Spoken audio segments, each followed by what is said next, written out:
but we're all within our own right, have different disciplines.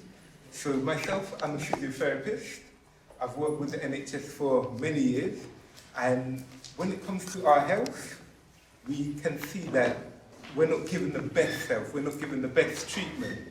So we've come together as a group, we've got different knowledge, different experience, and we want to spread the message far and wide to the people.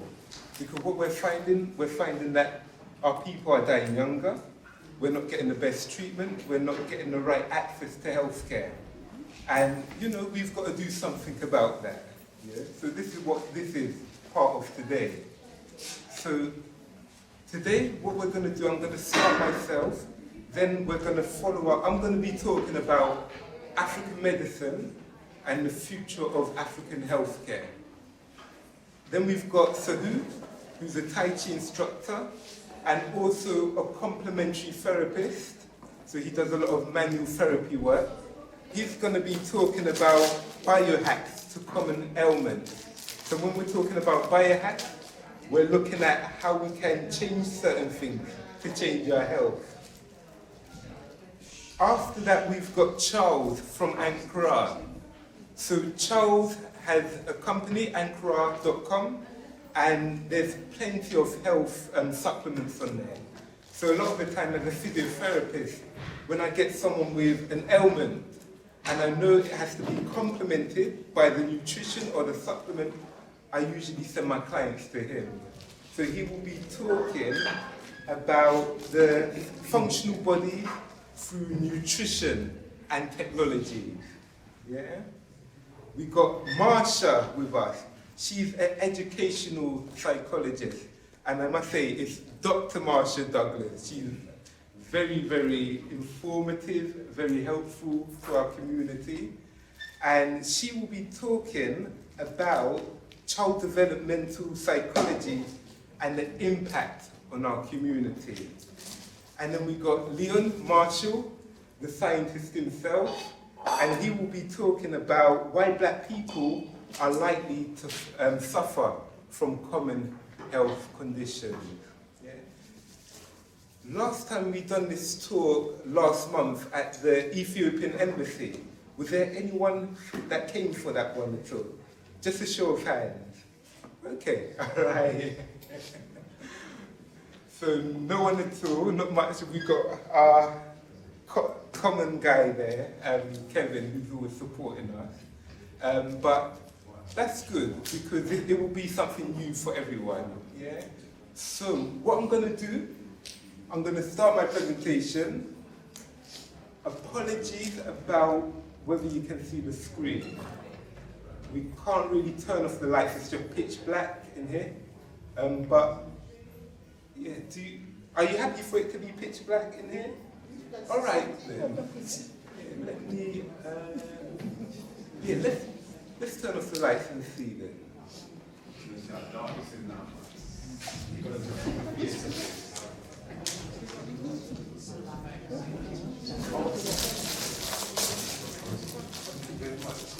So housekeeping rules. So turn off your phones if you haven't already, or put it on vibrate. And toilet is right at the back and to my left-hand side. Fire exit is in that corner. No.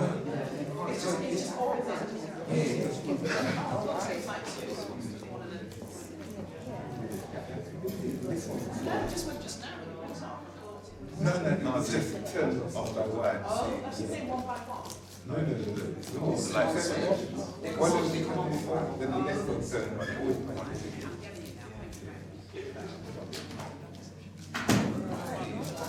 So, just a question to everyone. When I say African medicine, what are your thoughts? What's the first thing that comes to mind? Herbs, okay. Alright. Anything else? Opium.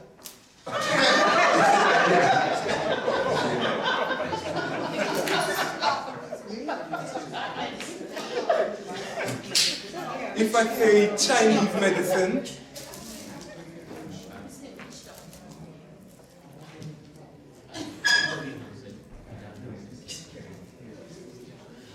how's the temperature? Oh!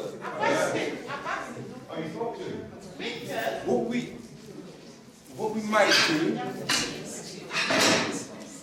5 minutes into it, we're probably going to do an exercise just to get everyone a little bit warmed up. Yeah. When I say Chinese medicine, what's the first thing that comes to your mind? Herbs. Okay. Right. Anything else apart from herbs? Acupuncture. Okay. What about Ayurveda, which is like Indian medicine? Yeah, meditation oils. Yeah. What about Western medicine? Alright.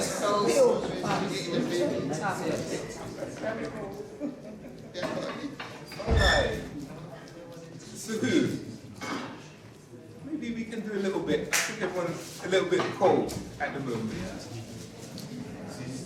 I get called up a bit early. But what we're thinking that, because it's a bit cold in here, and it's going to take a little longer to get warm up, we can do a little warm up, a little Tai Chi. Yeah? It's something very simple, straightforward, and you will learn. If we apply this technique right now, how easy it is to warm our body up. So everyone put their thing they have in their hand to the side. You keep your jacket on or your thing on for the moment. You probably feel quite warm quite quickly. So everyone stand up. Yeah. Give yourself a bit of space. Oh gosh. All you need, it looks like we need to probably push the chairs down in front of you, probably a bit forward. Give yourself the space where you're standing. You don't need no more space than the space that you're actually in. Yeah? That's how confident I am. Alright. So what we're going to do with our feet shoulder width apart, take your arms out, and first we're going to do just bouncing. And as we bounce, just keep the knees, the foot flat. See, I'm in the right place. Okay, make sure the knees don't pass the toes. So the emphasis is, you see over here is different. So the emphasis is that we don't want the knees to pass, we want to keep the shoulders relaxed. Allow your arms just to wobble and be loose. So allow them just to flop around your body. Alright, so from there, just tapping on the side of your body. So the interesting thing is, if I'm facing your way and I'm like tapping there, that tapping there moves up the fingers itself. Just coming over to the other side, tapping the torso. Yeah, and just going from your left to your right. So all this warming up the center of the body. Yeah, get the blood flowing. Okay, bring your arm back to your side, drop your arm back down, bring your shoulders up, drop them down, bring them up, drop them down, rotate the shoulders. With a smile. Rotate the other way forward. Take a nice deep breath in, and now slowly change. Okay, good. Alright, so now your hands just to relax beside you. Alright, so if this bouncing is good for everybody, we're going to go now onto our toes. So we're going to come off, so we're just going to not allow our heel to touch the ground, so it's going to, like we're just above the earth. Yeah?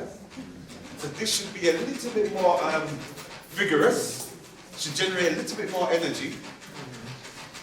Yeah, okay, let's think about the breath for a minute. So as we're doing this, take your fingertips and just tap in the top of your chest. Just where your clavicle is. The top, and just work your way to the other side. And then work your way back over. So we're now, again, stimulating the fingertips, but also stimulating the lungs, the torso. So we're bouncing on our toes. We'll do, how's everyone 4-3 at the moment? A little warm up? Yeah. Look at your little warm up, but not shattered. Right, just allow your arm to shake out, so palms flat, like you're wiping the floor. Yeah, so from there, bring the arms to the side, wipe to the side. Ah, brilliant. Bring it back down. From there, make your hand like you're slapping the world. Just loose up the wrist. Just bring it down. In front of you. To the side. Right. Okay, so now up and down. Up and down to above your head. In front of you. All the way down. Last time in front, just stay there for a few moments. You should feel all that loosening taking place. Oh, she's like, you feel like it's tingling. Okay, back down again. Alright, just bouncing there for a few moments. Yeah. Everyone a bit warm up? Yeah. Alright, everyone said it for me. It's going to be like that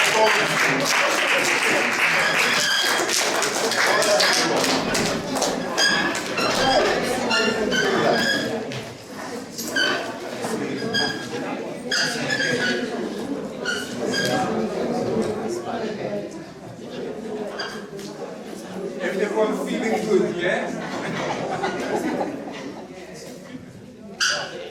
Alright, so I'm going to start now. Even I feel better after doing that. Health and the future of African medicine. And it just shows you how important exercise is. Our body is meant for movement. Keep the blood circulating. Right. So, in this presentation, I'm going to look at world medical systems. What does African medicine look like? The economical models of health, that's important because that determines where we are in the health system. And then just look at some of the pioneers of modern African health, and then also look at the future of African medicine and ways in which we can participate in this. So you can't see the information there, but it's just a brief outline of myself. So always had an interest in the human body from a young age, since the ages of 7. Went on to study A-levels, biology, sports science, psychology. That led me to the path of studying physiotherapy at St. George's. That was about 11 years ago now, since qualified. Definitely going up through the NHS system, the Western medicine system. Definitely there's a lot of prejudice, a lot of egos, a lot of a power structure that will always try and take away your creativity, tell you that spirituality and physicality of things are separate. If you try and, do things outside of their limited scope or say things to people, to your patients, you feel very limited, restricted. Because of that, 10 years ago, I just knew where things was going. I set up my company called PhysioFriend, and that is a company which we do physiotherapy, acupuncture, massage, cupping, electric acupuncture, personal training, the whole works, and then working with like-minded individuals such as Sahu, Charles, Leon, to use each other's skills to provide a more holistic service to the people, and to really educate people so that we don't have to die prematurely, so that the young people can be guided in the right direction, and just so we can prosper, because without our health, there's not much. It starts as the basis is our health. The physical sense of our health, our mental well-being depends on our health. Our health also depends on our mental well-being. So a lot of the times when we're looking at healthcare, and as a starting point, just by starting with the physicality of our body, everything else can improve. Yeah? It's not the only way, but a lot of the time when we get clients to us, sometimes the injuries that they're getting is connected to something else. Sometimes it's not easily understood because we ignore these factors. But we can see people going through, let's say, obesity. Now, the obesity is connected to the mental health. But then what we don't realize is that things such as back pain, we think it's just a physical thing, but it's connected to something spiritual at the same time. A lot of the time back pain is connected to emotion, lack of support. Knee pain can be associated with taking a step forward. You know, a lot of the time we will see in people that are runners, but then we question, okay, why is a runner getting a knee pain unless they're a sports person? Then we go, okay, maybe this person's running for a reason. And during lockdown, I treated a lot of knee pain because it was connected to mental health. So everything is connected, so entwined, the physical, the spiritual, but we're only taught one aspect. So that's why we're working as a team to provide, you know, the real information. So, let me proceed. So this is just a little bit about my company. Registered it in 2010, 9 years later, going into different schools of thought before I actually brought it out there to the public to start treating people. I didn't want to be like a lot of these common healthcare professionals. As soon as they graduate, they go, okay, I'm ready to treat the world. That's not true, because a lot of the time we have to unlearn all the rubbish that they've given us. And then we have to go through a certain level of experience. And only by going through the level of experience, that's when we can provide some level of service. So I treat a lot of things, things like Parkinson's, sports-related injuries, work-related injuries, respiratory conditions, the whole lot, just because of the places that I've positioned myself. Right, so that's just a little bit of the clinic, which is based far away from here, Elephant and Castle, central London area. So let's go into the recognised world medical systems. And the reason I'm putting recognised is because that's the ones we kind of give more credit to. You know, a lot of the time we're ignoring our own health systems or other health systems, and we're going, okay, let's go and see our doctor. The doctor gives us poison, but we're still going back to them. The doctors will do surgeries on us, and the surgery is making us worse. There's so many people that I've seen who's had surgery and who's been made worse, you know. And a lot of the time it is spinal surgeries from stenosis and simple things, and people are getting much, much worse as a result of putting their faith in their doctors, their GPs, without actually looking at alternative things.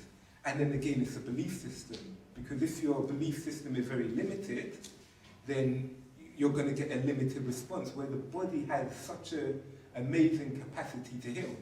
You know, these things I would not even dare speak with some of the doctors that, you know, I've worked with, because I've asked simple questions and I've tested them. One doctor, I said, okay, all these chronic conditions, how much do you think diet is having an impact?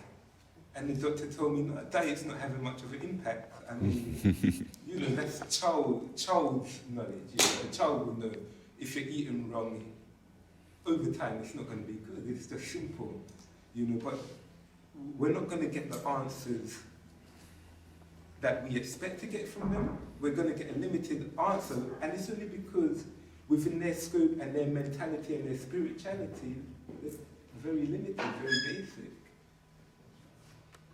And so when we're looking at the recognized world medical systems, we're looking at Western medicine, Chinese medicine, Ayurveda, but we don't really mention African medicine, even though what we will see is African medicine is the root of all these medicines.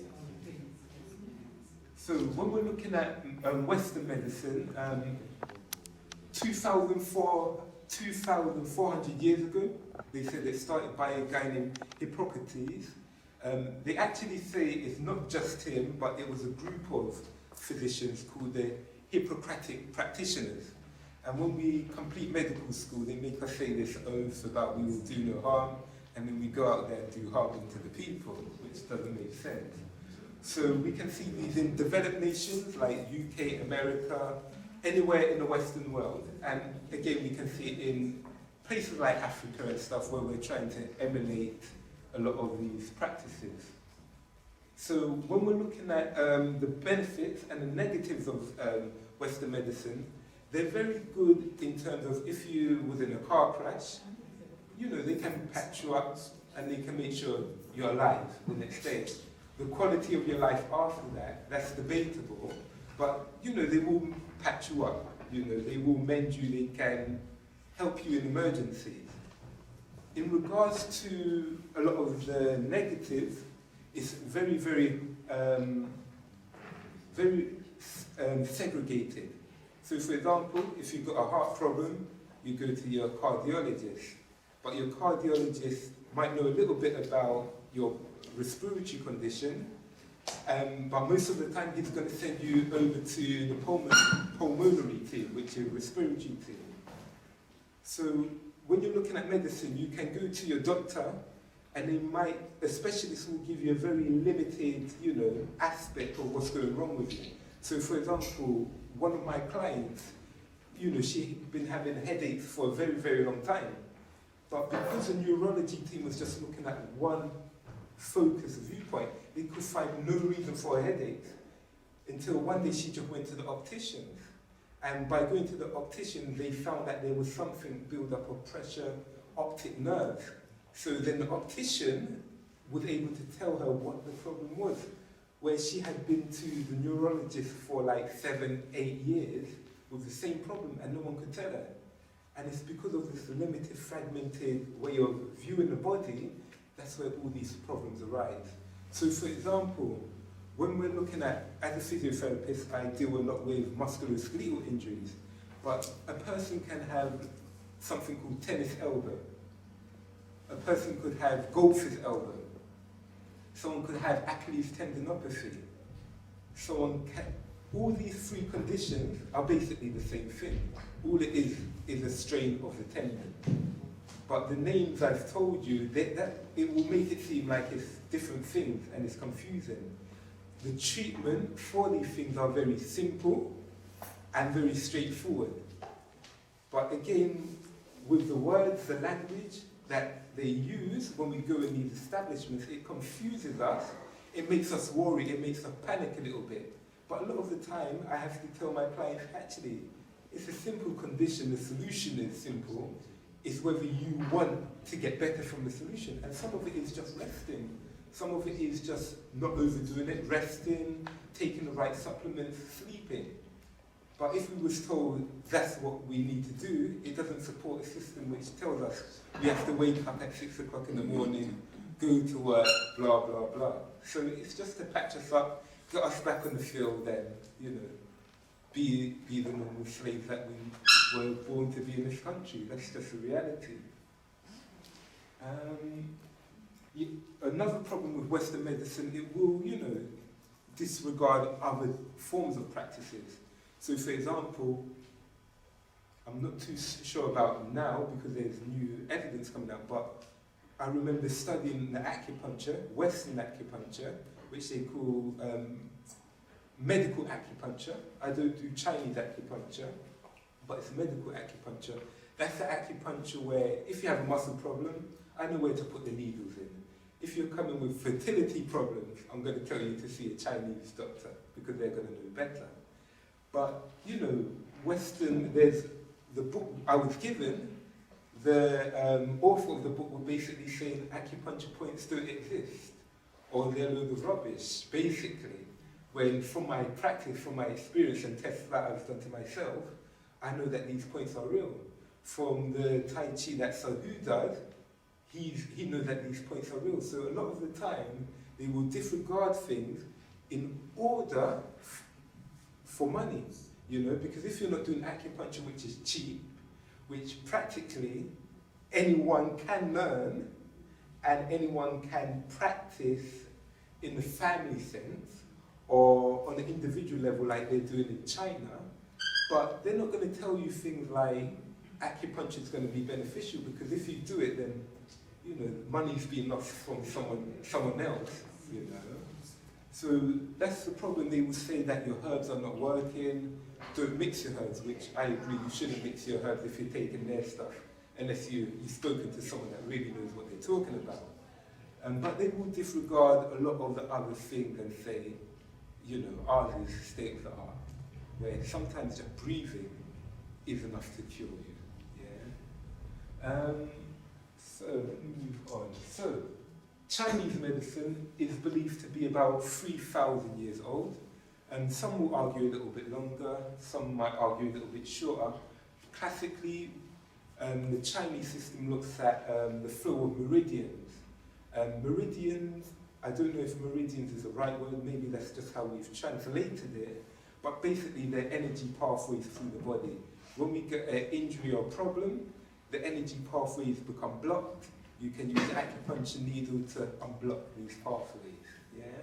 But as you can see, a lot of these things do make its way and ties back to actually what we've created, you know, in Africa, but not only in Africa, around the world. There's a lot of emerging things now showing that, you know, the history in America of the indigenous people, the black people there, you know, there's some interesting things coming from that part of the world.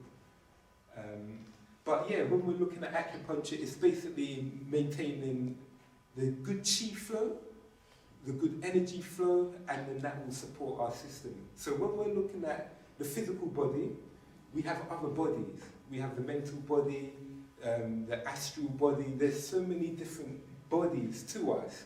And the energetic body is what supports our physical system. So a lot of the time where we will go wrong with Western medicine is because we're trying to solve the problem at the level of the problem, when sometimes we need to go a little bit deeper, and the closer to the source we can get, which is deep and deep and deep, the more healing we'll get, you know. And a lot of people will describe healing being spontaneous. So for example, they've done an experiment and they found that people who have, let's say, Alzheimer's, and they've had, no, let me rephrase that. People who's had chronic health conditions and they've bumped their head and got amnesia, they found that 6 months later, if they still have amnesia, all their chronic health conditions will disappear. Yeah. There are probably so many different factors. That's just a few studies or one study. You know, there's a lot of things emerging. The battery's going to go. Oh, the battery for, For your slides. The laptop's. Yeah, have we got a charger? No. It's switched on.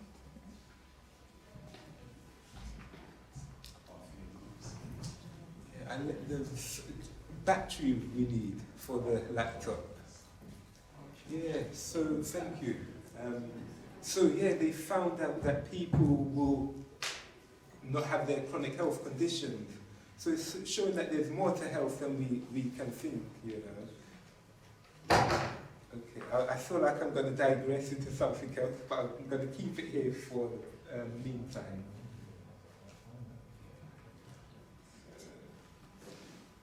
Thinking about the battery for the printer.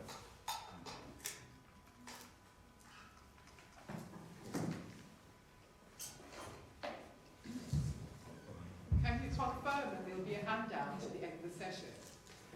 A handout? Yes. Oh, I don't know, have we all got handouts for stuff? I haven't got a handout for this presentation, but I can email it. Okay. Yeah, I can email it. It still needs to be plugged in. Oh, you've got it. Thank you.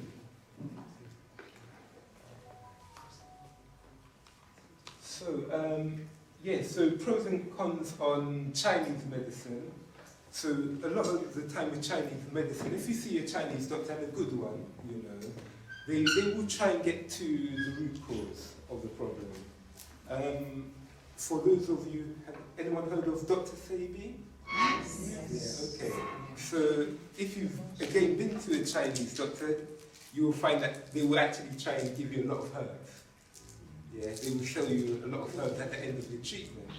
You know, Dr. Sebi says actually a lot of the herbs that they have, they're very hybrid, and it's not conducive for the African body. So that's the negative that I find in the aspect of the Chinese medicine. Also, a lot of the Chinese, a negative is not so much a negative on their half, but a negative is that a lot of the research is written in Chinese. So the problem is, if you're looking at it from a Western mindset, it's easy to say, well, you haven't really got the evidence. It's basically, we can't read Chinese to see if they have the evidence or not. Yeah, So let's go into the last one. So Ayurveda, again, was created about 3,000 years ago, and I can't pronounce the name, but it was by this guy, god type of deity person, was basically a physician to the gods. And basically, when you're looking at Ayurveda, it's all to do with building up the life force, which is prana. And you know, there is prana, chi, it's basically the same thing, but just different systems and different cultures and their interpretation of it. And basically, in Ayurveda, they look at these 4 principles, and these 4 principles are looking at everything being connected in a way to promote health. So what I do like about Ayurveda is it does mention a little bit more about the elimination of waste, where I feel that the other medicines, like Western medicine, doesn't really care about it. It's just like, okay, this is your waste. Chinese medicine, I haven't seen much mentioned on it, but that just might be me and the literature I've read.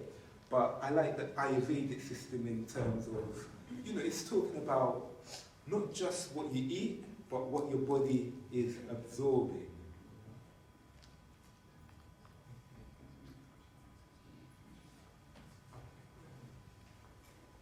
Yeah, so, it's not just to do with what we eat, because we can eat the healthiest things, but if our body's not going to absorb the food, then it's pointless. I remember one time, years ago, having malaria. And okay, malaria, my side of how I got it, it was because I was trying to eat a Western diet in Africa. And the mosquitoes were like, this is caramel bar from Europe. So I'm not surprised I got it. But I was very sick with it, and I was eating all the right things after, you know, but my body wasn't absorbing it. And because my body wasn't taking the nutrients, that's what made me have a longer recovery time. So it's not just about what you eat, it's about actually how your body's dealing with it. So you can eat not so great things, which are conducive to the body to build it up to a point, and then start eating better things to build it up more, but it's what you eat at the right time.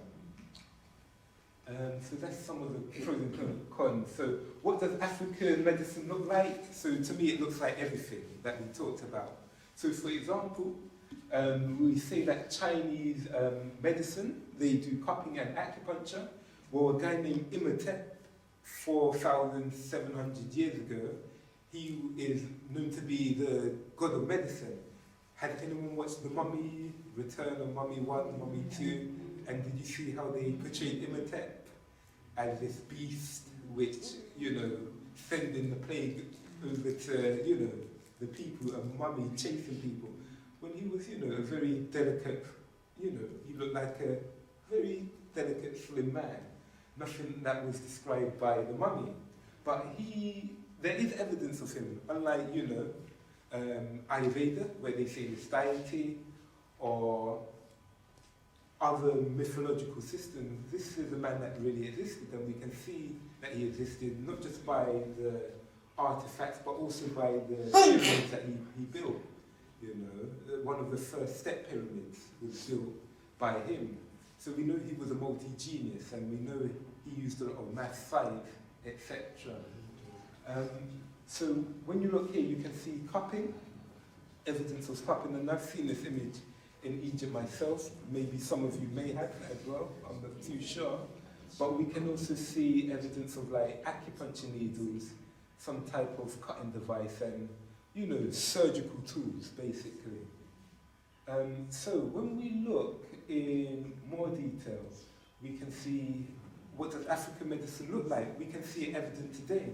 We can see it through our herbs, our spices. Even on the plantation field, we was putting sage with the pork to take out the bacteria, etc. So we had all these sciences which we've used during slavery times and even pre-slavery, because I doubt that we just gathered a lot of the information during slavery. So we see it through the foods, the herbs, the spices. We also see it through the dance. We also see it through the exercise. So even the capoeira, in regards to the kicking as a martial aspect, capoeira, they generate the highest kick. So by force, when they've done a test, I don't know if anyone's seen the documentary, and they've done different types of styles of kicking, and they show that capoeira generates the highest force when kicking. So our medicine also look like exercise, but it also could be used as a martial aspect to defend the people, because you don't have much health if you don't have warriors and people protecting the community. And that's a lot of the things that we lack, not just from a physical side, but through a knowledge side. We haven't really got much people educating or defending our community en masse. We've got pockets of individuals, but we've not really got a whole system which can defend the whole of our community. It also looks like astrology connected to our spirituality. So over here is, what's that one called, Sahu? Dendera? Yes, the Temple of Dendera. Yeah, Temple of Just about to Dendera. see from here. And what that is, that's depicting the whole zodiac, and that's in Egypt. And again, through birth charts, we know that certain people born at certain times should be eating certain things, or certain people born under certain constellations have a specific life path. We can see in Ayurveda where they draw out some of this information, and other systems around the world. The Chinese use astrology and birth charts to kind of give you a template for health. But these are the things that we don't take into consideration. If you're born in a certain time or got a certain body type, you're already meant to be, eat certain foods for that body type, And a lot of the time, you just look at your parents. If you know that your parents have health ailments, things like arthritis, you can look at them and go, oh, they've been eating a lot of sugar throughout their lifetime. We know that the sugar is going to contribute to arthritis. Are we okay to ask you questions on the way, or should we just leave it till the end? We leave it to the end. That's fine, Right it's now. alright, I can come back to it, but yeah, just leave. Okay, I think the rest is. The economic model is important, but it's not too important for what we're doing today. What I'll do, I'll quickly run through it. Basically, there are 4 models of health. When we're looking at the NHS model, they follow this model. This model is basically free healthcare, limited service, maybe no healthcare at all at the rate we're going. And we look at a lot of the African continent countries and the Caribbean, where the out-of-pocket model is basically you pay for your health. If you haven't got the money, then you're basically doomed. Yeah. The more we can move into other models, which are not necessarily these models, but the more we look into economics and work collectively, the more we do this, the better it will be. So for example, I use a specific model when I'm practicing. And my model is make the people who's got the money pay and pay more. And the people who haven't got the money, because I feel that I need to help everyone, I will make them pay a little bit less, but they have to be, ready for the journey. If they're not taking me seriously and I'm giving them something, then that's not going to work. And then I get a lot of loyal clients, customers, such as Kevin in the crowd there. Referring people, it helps, people getting referred to me. So based on that model, that's my model, it works for me, and I can make it work, and I'm not out of pocket because of it, But it's just using models. We can build up better models. There's more brilliant minds in terms of economics than myself, who are out there, and when we work together, we can provide something for our people holistically. Let me answer your question if you've got one. Do you have a question? Yeah, you're talking about types of foods that people eat based on astrology and everything like that. Mhm. So, I'll just get straight to the point. Yeah. I'm trying to explain what I want to talk.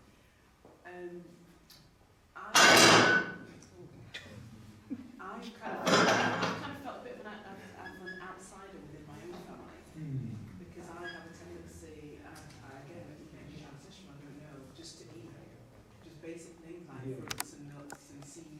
Yeah. So the rest of them was looking at me like, how can you not go back to the meetings? Yeah. So I just kind of wondered, it was just a thought that came to mind as you were saying that, that may well be based on some things you've just been talking about. Or it could be, you know, an ancestor that I'm kind of following their diet, but there's a tendency for me to kind of just enjoy those kind of things.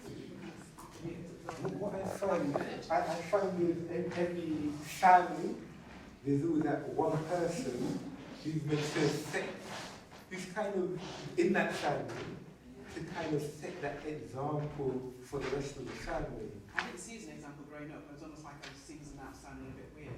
Yeah. But I still do even amongst my friends. Yeah. And sometimes it's like a journey that it's like you have to go through that journey in order to kind of go through the persecution, go through the I trial. don't like persecution because I just enjoy eating what I like to eat. And just happens to be why you're so healthy. And I'm like, Yeah. I But people follow more what you do than what you say. And I think there's someone in every family they've just been dropped in the family to kind of help them. You know? And people follow examples. So, for example, my mum, she's mainly plant-based because of me now. So she will eat chicken rarely. I've stopped trying to convince her to come off the meat and stuff. But she just does it from example. You know? So I think, you know, the creator of the universe had this way of doing things. And I think from what you feel, I felt that way. And I've just been like, okay, no, I'm just going to try and eat right. You know, and I think we're dotted everywhere. You know, everyone in this room is here for a reason. You know, and it's not necessarily about, okay, give up chicken, give up this. Personally, I'm not one to say, because I would say I know from outline, and that's what I practice.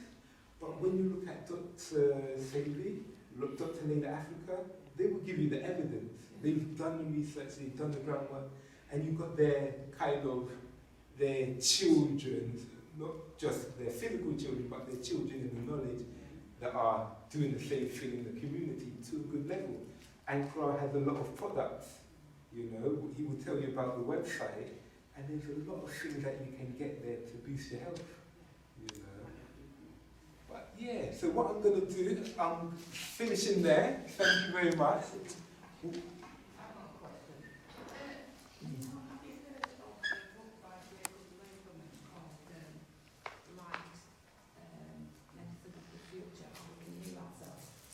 What's the name of that book?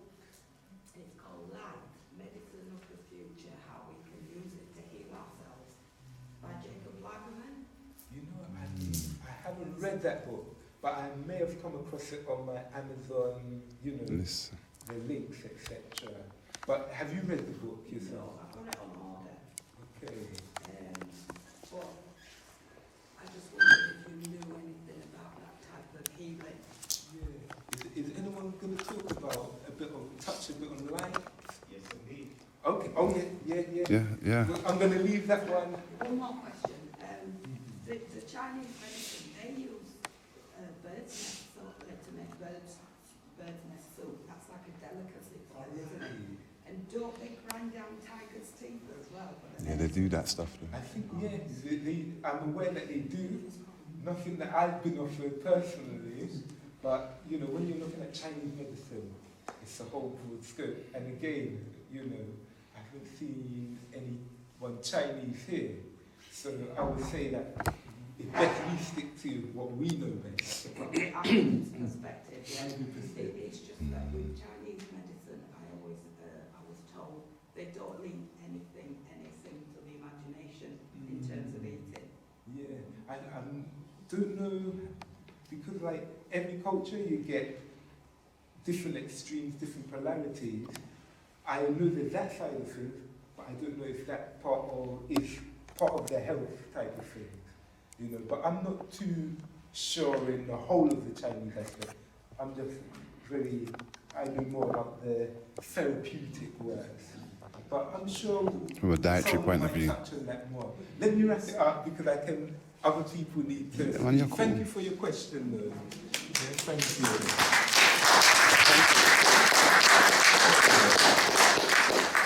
So, just going to introduce the next person. So we got Sahu, Shen. been working with him for a very long time. He was one of the first people that kind of challenged my belief system, and it was scary at the time. You know, it took taking me out of my Christianity fully out. I was out of it more on the Rasta side, you know, but yeah, he challenged certain belief systems, and I thought, oh my. Oh dear. Yeah. I had a few sleepless nights, but he said he's done it to many people. But yeah, he's a Tai Chi instructor.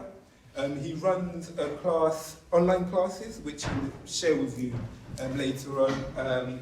He's also a complementary therapist, so a lot of my alternative practices, he's helped guide me in that direction as well. So not just the typical stuff. Yeah, you qualified back in 1999 or something like that? 98. 98. So we've been doing it for a long time. And he is going to talk about biohacks. And biohacks of the body. Yeah. It's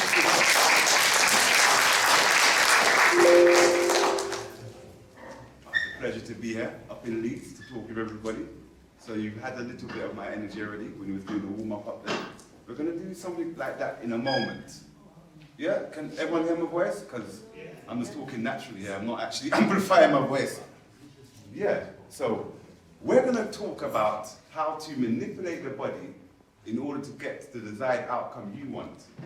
And the desired outcome is not the meditation of stress, fear, worry, concern, which most of us plague our mind with, but with the positive meditation, the positive thought. But there are ways in which we can actively do things that can reset our biochemistry. Yeah. So I'm going to go a little bit into the science to give us an awareness of what the system we are actually hacking and we're actually manipulating. I believe Leon will expand upon this a little bit deeper, some of the sections I'm going into. So excuse me for not elaborating deeper, but you know what? I'm happy to answer any questions when we're going through it if it's not too clear. Science is an important thing. So some of the parts that I will be touching on though, in relation to what we're trying to appreciate is, we're going to touch a bit of prostate cancer, the fibroids, diabetes, COVID, high blood pressure and depression. And some of these things they're kind of like connected together, but there's so many different elements that plague the community. But these are some of the main things that are actually affecting us that I was going to touch on. All right, so before we get into that, I do like a little story. So I'm going to start with a little story. I was supposed to change this a little bit, because there's two stories in one. But I'm going to deal with the story here on the left-hand side first, on this side here. Anyone know of the Odu Ifa? The Odu Ifa is an ethical text from Nigeria. Yeah, you know what I'm talking about? Okay, I thought you uttered the words. I just said the word out loud so I remember it. Oh, okay, that's what I thought I felt. There's still a lot of Nigerian people, so I can test. Yeah, man, the Odu Ifa. So ethical teachings.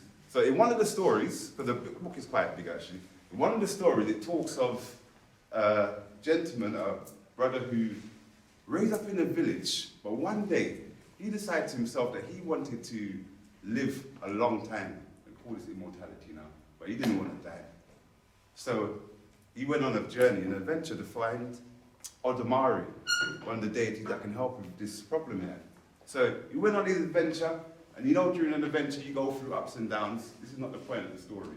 He find Odumari. So he asked him that.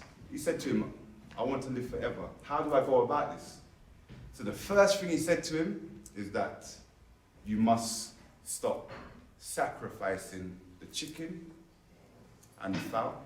So first thing you have to do is stop killing animals and stop following that ritualistic practice if you want to live forever. And the other thing that Odumari said to him is that you must, from that day forward, you must practice sacrifice. And what is sacrifice? Because if the sacrifice isn't of killing animals, what is sacrifice then? And sacrifice, anyone got any idea what we're talking about? Yeah, it's sacrifice in indulgence is intrinsic to your health. Yes, man. It's the difference. Yeah, got to sacrifice some of them things there. Anything else with sacrificing? Because the sacrifice was a little bit more specific. It said, we must sacrifice in order if our character. It's an interesting thing, our character. It's the same thing. So, in the sense of our character, we have to make sure from this day forward that we do that which is right for our being, that is right for ourselves, that which makes us achieve the desire that we want to achieve, not listen to somebody else's words in our ear, which take us on another path. So from that day forward, Odamari said to him, you must stop killing animals and you must sacrifice by utilization of your character. It's very important. I say this story because when we're going through our health issues and when we're going through our general issues in life, we get a bit off the path a little bit. We stop making certain sacrifices and we start looking for things outside of us to create the changes for us.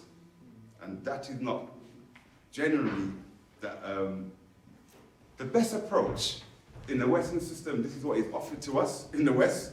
But then if we go to our indigenous cultures, and we go to an indigenous culture and we find that the group heals the people.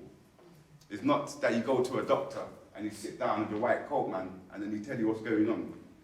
You go amongst your people in the village or amongst your community and you utter words, and then from what they say to you, puts you back into alignment.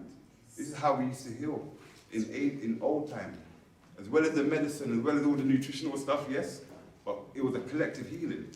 So this story there, so this other story is of a man. So this is a story taken from Buddha, this other one here, from the Nag Hammadi Library, that's from the Pali Canon. So we know Buddha is a black man. This ancient text, these Sanskrit writings have been found to be quite recent, and the manipulation of the original text. So I'm just going to jump that part there. I was going to go into the story. So one of Buddha's students went out and was mingling amongst the people, amongst the villagers, and there came up to him an old man that was sick, and he asked him to come to his house so he can have food and so he can give a sermon to him. So he go to the house. So during this sermon, the old man tells him, I'm in pain. This man sounds like he's got cancer. And it sounds like it's 4th stage cancer. The way in which he's describing the situation.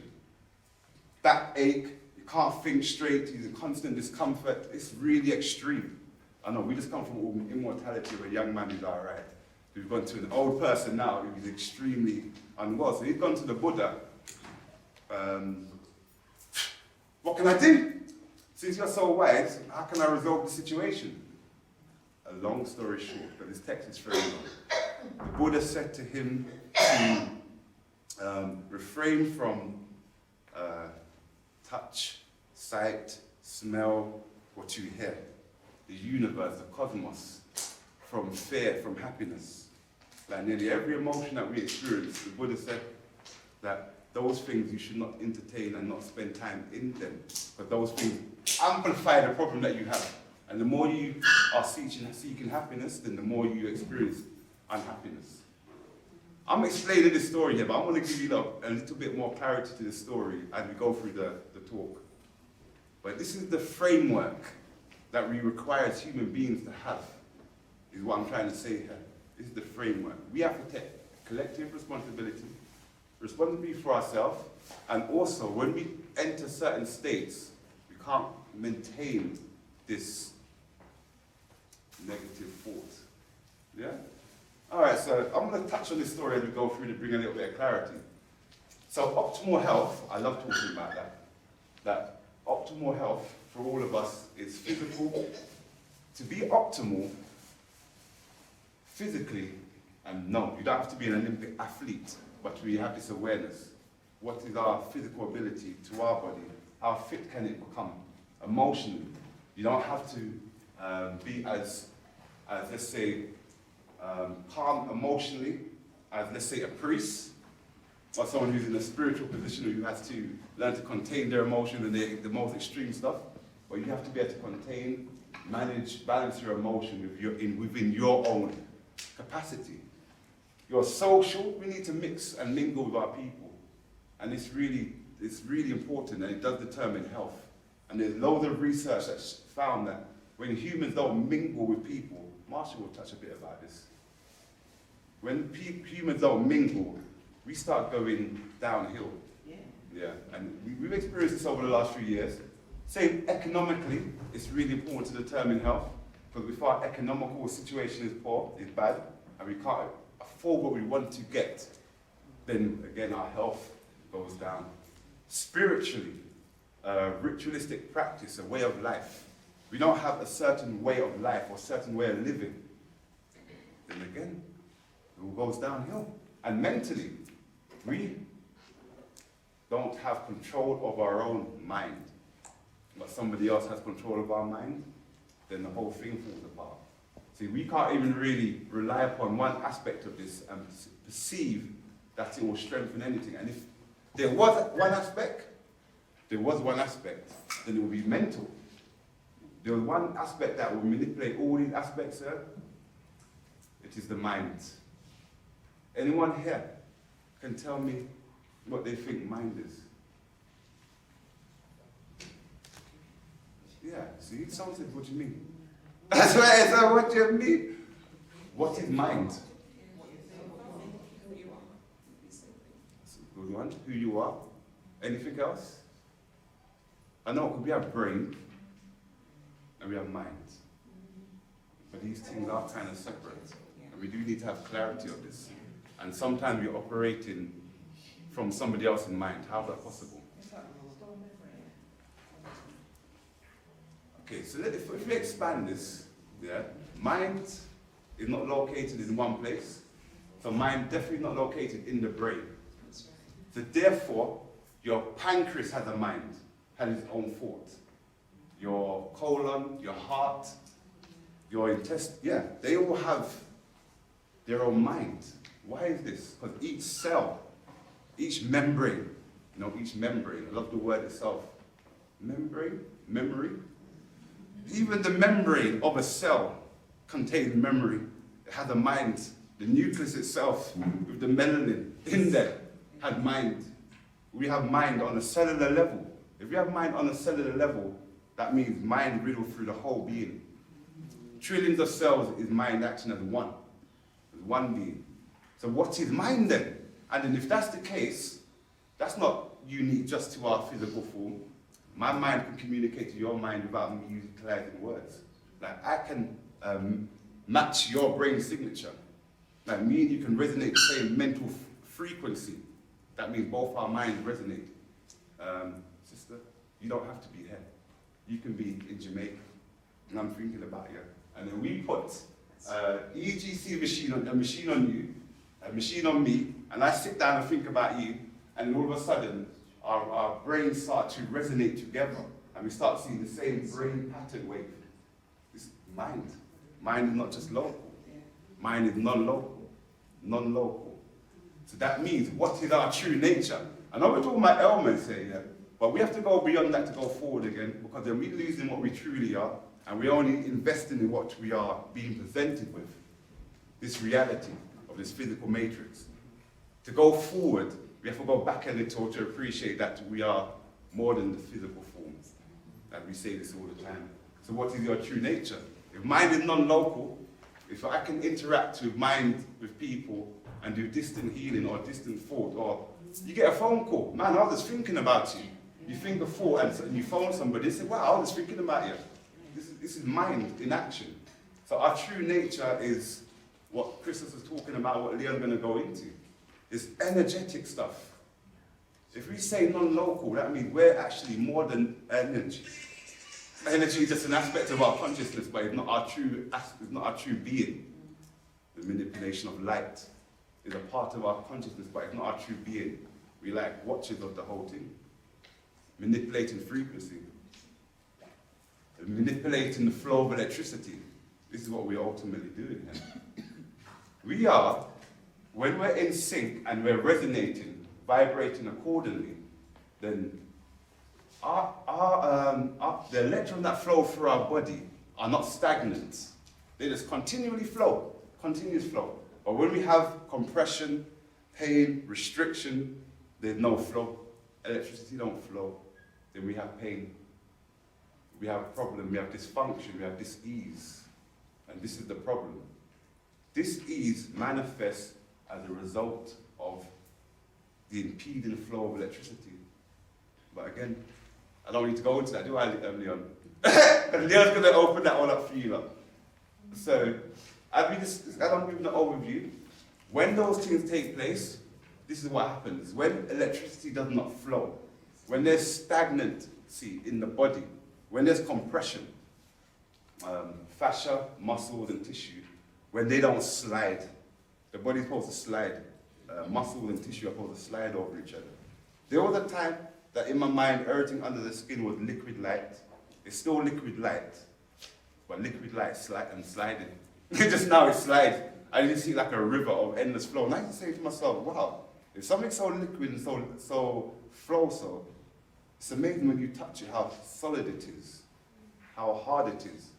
But when you understand the science, for example, 0.00001% is solid matter. Solid matter. 99.999999, empty space.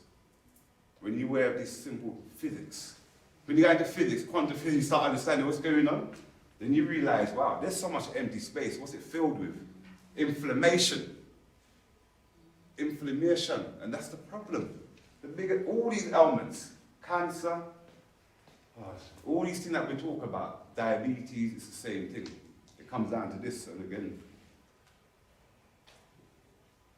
another aspect of balancing the body, as we're dealing with light, is sound.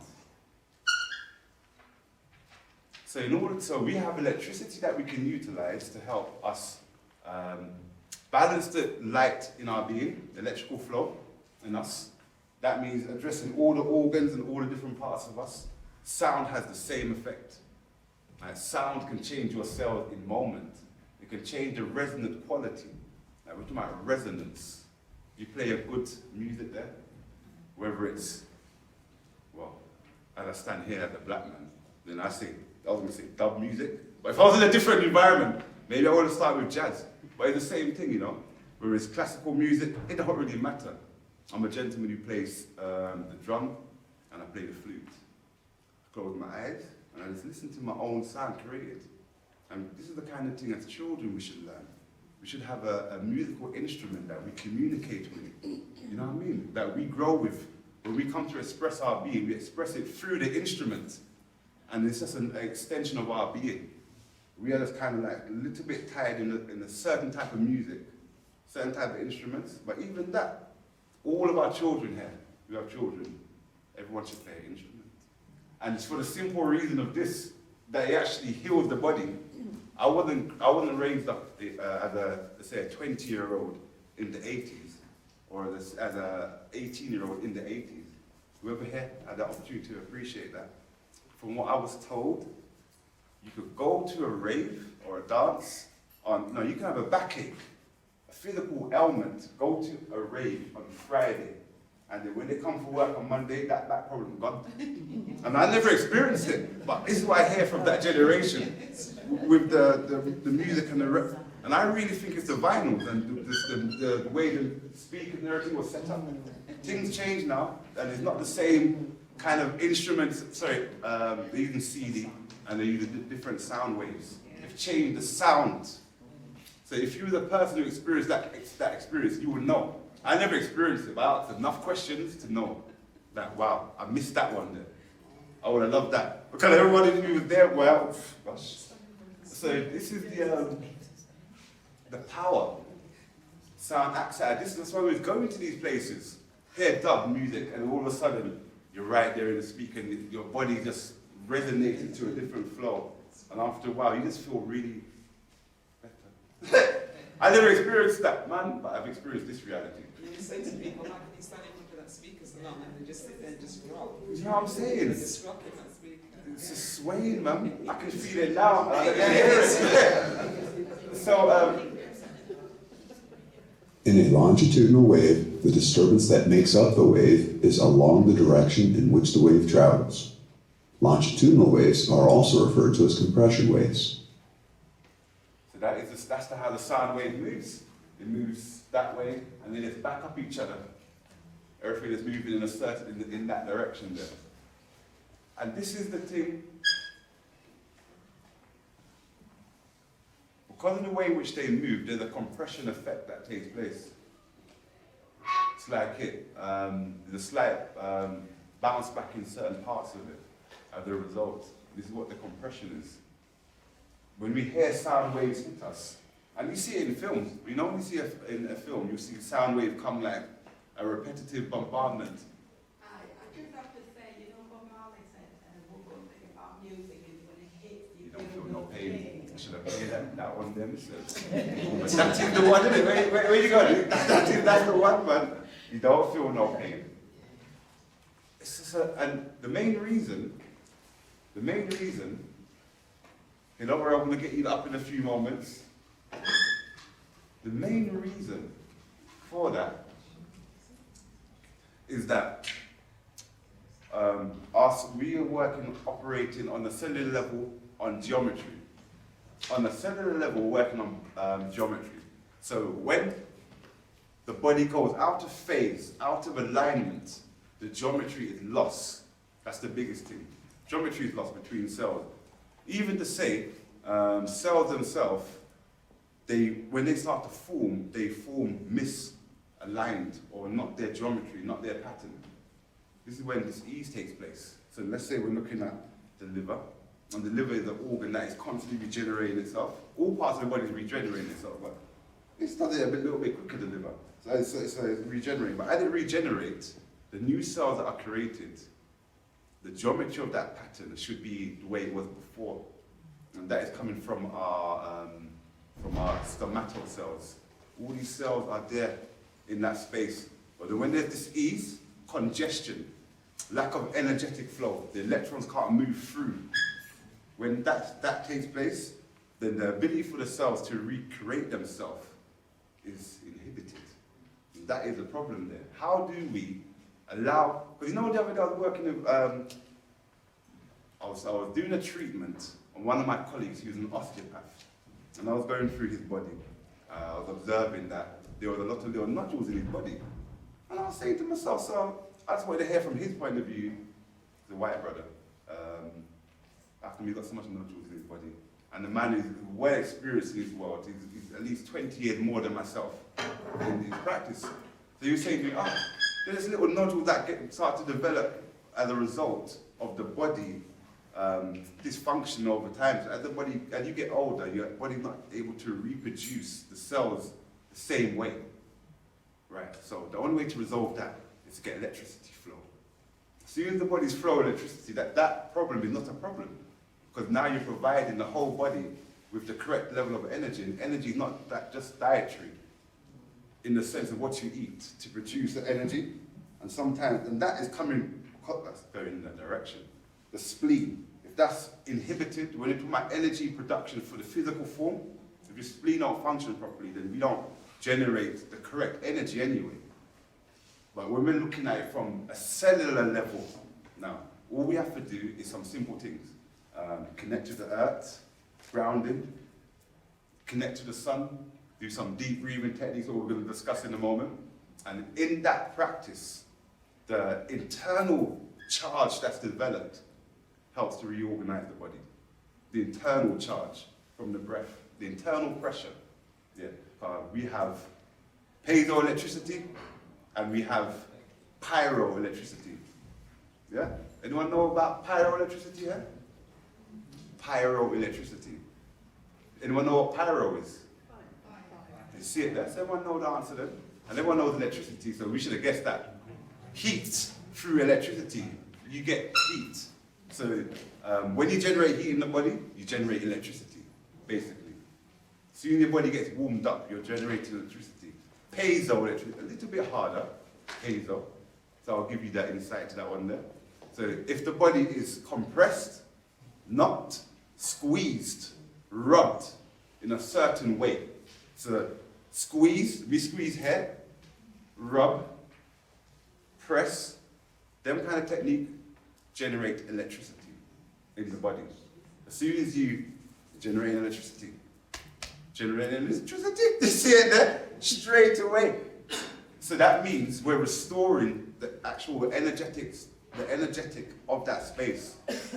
We're helping to restore the, because you know, neg-entropic here, we've got entropic, neg-entropic. We're generally talking about entropy from order to chaos. Yeah, because they make it seem like we're always heading into a chaotic state. But neg-entropy is from chaos to order. That means, and it seems like only certain beings on this reality can do that. That means picking up oranges or balls and making them into a triangle or a pyramid, and they just stay there. That's creating order out of chaos. And not many life forms on this planet can actually achieve that, creating order out of chaos. But we can do this. So through our practice of breathing and certain activities, we can change the charge. We can create order. We can restore the way in which the cells are rotating and moving. All right. So one more, the last part, so I'm going to talk about here. The last part. So we've just gone through sound and electricity. And while doing activity, we have another aspect of our body activated, which is called the endocannabinoid system. And it is in research called it's called cannabimetrics. It is through activity, because you know, the endocannabinoid system is usually talking about CBD oil, cannabis, through the use of herbs. There are other certain products you can utilize, but it's always spoken from that sense, from a dietary sense of what you intake. Cannabimetrics is talking about physical activity that you do that switches on the endocannabinoid system. There are certain activities that we can do that switch it on. And when it switches it on, then we have the activation of anandamide, a neurotransmitter that helps to really calm the brain. It actually puts us to a state of bliss, serenity, calm. Yeah? And that's just doing from a simple activity. And it doesn't even have to be meditation. It doesn't even have to be something like that.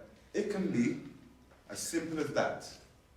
Through social interactions, unstructured playtime, meditation. Oh, we're going to do this bit of yoga. Massage actually increases this bliss sensation of anandamide by 165%. It's quite interesting. You can get a massage touch from your mum, your father, your friend, or professionally, and you're just going to stay there. Osteopathic treatment, acupuncture, massage, breathing exercises, any voluntary and enjoyable activity activates it, the endocannabinoid system. All right, so we're going to, again, experience that for a moment. Yeah? Everyone, stand up. Give yourself a bit of space. If you can just push the chair forward.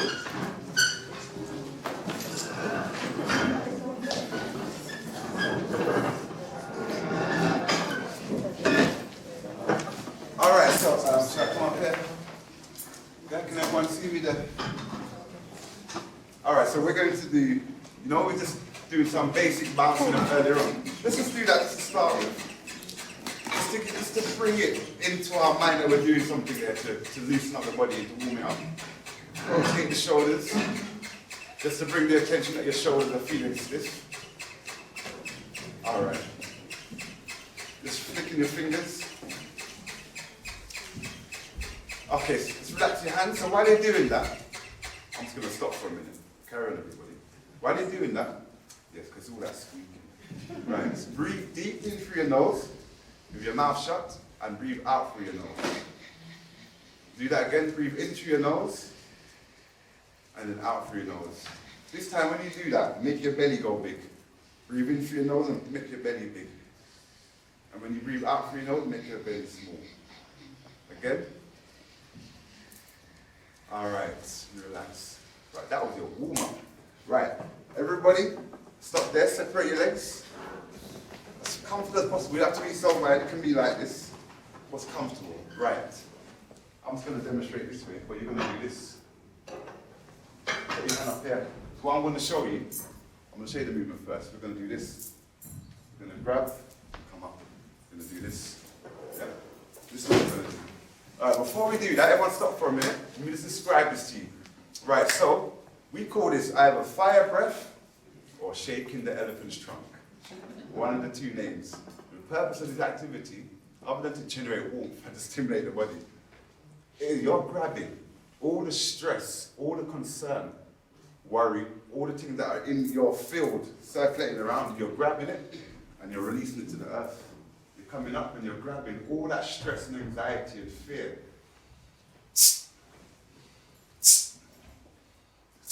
Yeah, that's what we're doing. We're grabbing and we're releasing. Why are we doing this? Because we may think our thoughts are contained within our brain. We may think that we feel a feeling, an emotion, and it's contained in here. Unfortunately, that thing that comes and is circulated in our field.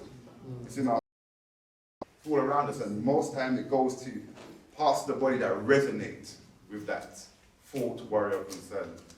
So we're just going to grab this stuff from our field and just release it. All right, so we're in this stance on the left-hand side. So we're going to do it slowly.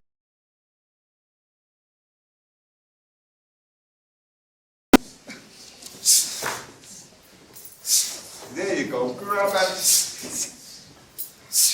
good. And see if you can make your fingers turn in. Grab, yeah, stretch out the fingers. Right, let's do a few more. You know, we're going to try and do, maybe we're not going to do 50. Huh? We're not going to do 50 yet. Right, let's do it a bit quicker.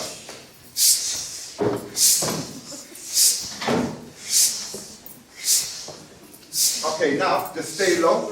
Just keep the legs still. And just the arms. Try and hold the pelvic floor. We're going to discuss that. Good. And now, slowly.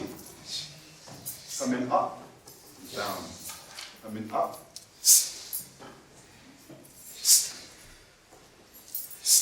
Yeah? Alright, we're going to do one more movement. We're going to come up on the right, so on the left. So we come this side, right, come up to the left, and from there, place, lower this left hand, and then look at your right palm. When you get to the side there, then you turn, come up there. Your head, then you turn. So we call this waving hand in the cloud, but we're going to take it one stage further in a minute. Turn. So this movement is used to tonify and strengthen your spine. It's used to strengthen your parasympathetic nervous system. It's used to cultivate this ability to say no, to form a resistance against things. It's used to conserve your chi, conserve your energy. Right, so this is the basic form. We're doing this movement. Yeah, that's speed up there or something. That's why everybody behind me. This is not very quick. What we're going to do now, though, because that was the basic form, but now we're just going to make it freestyle. We're just going to go freestyle. Doing whatever you feel, however you want to move. You know, there's no limitation. We call this primordial waving hand in the cloud, where you may go around your legs and you're visualizing the energy coming up your legs, releasing any negative energy, putting up the positive, pushing down with your clearing negative space around your womb, your pelvic area, around your back, along your arms. Whether you're doing it like this, or whether you're just free, just moving, just dancing.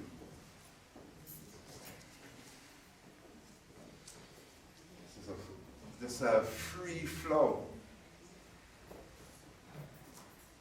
And speed up. I know. When we're doing this, it's feel like, what am I doing?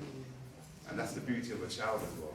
Like these kind of things make you enter into this child state of don't really care no more about what you do. No embarrassment. You just do what you do. You know, even if you're just doing this, it's like that is what you're doing. There's no wrong. There's no wrongness. There's no wrong in this sense of movement. Well, there is wrong in this sense of movement here. But then that's supposed to flow this way. But when you become free, there is no flow. There is no, ritualistically, when we practice here, rituals, there is instruction, you know, and there is 1, 2, 3, 4, 5, 6. Right, go and do the thing. Let's say now, it's magic we're talking about it. Love potion, you want to get out of prison, whatever the thing is. Right, you copy the instruction A to B, or 1 to 5, and then you think it's going to work. And in most cases, it won't work. I don't know if you know what we are talking about yet. It won't work. Why? Because you never added the missing ingredients. And what's the missing ingredient? You're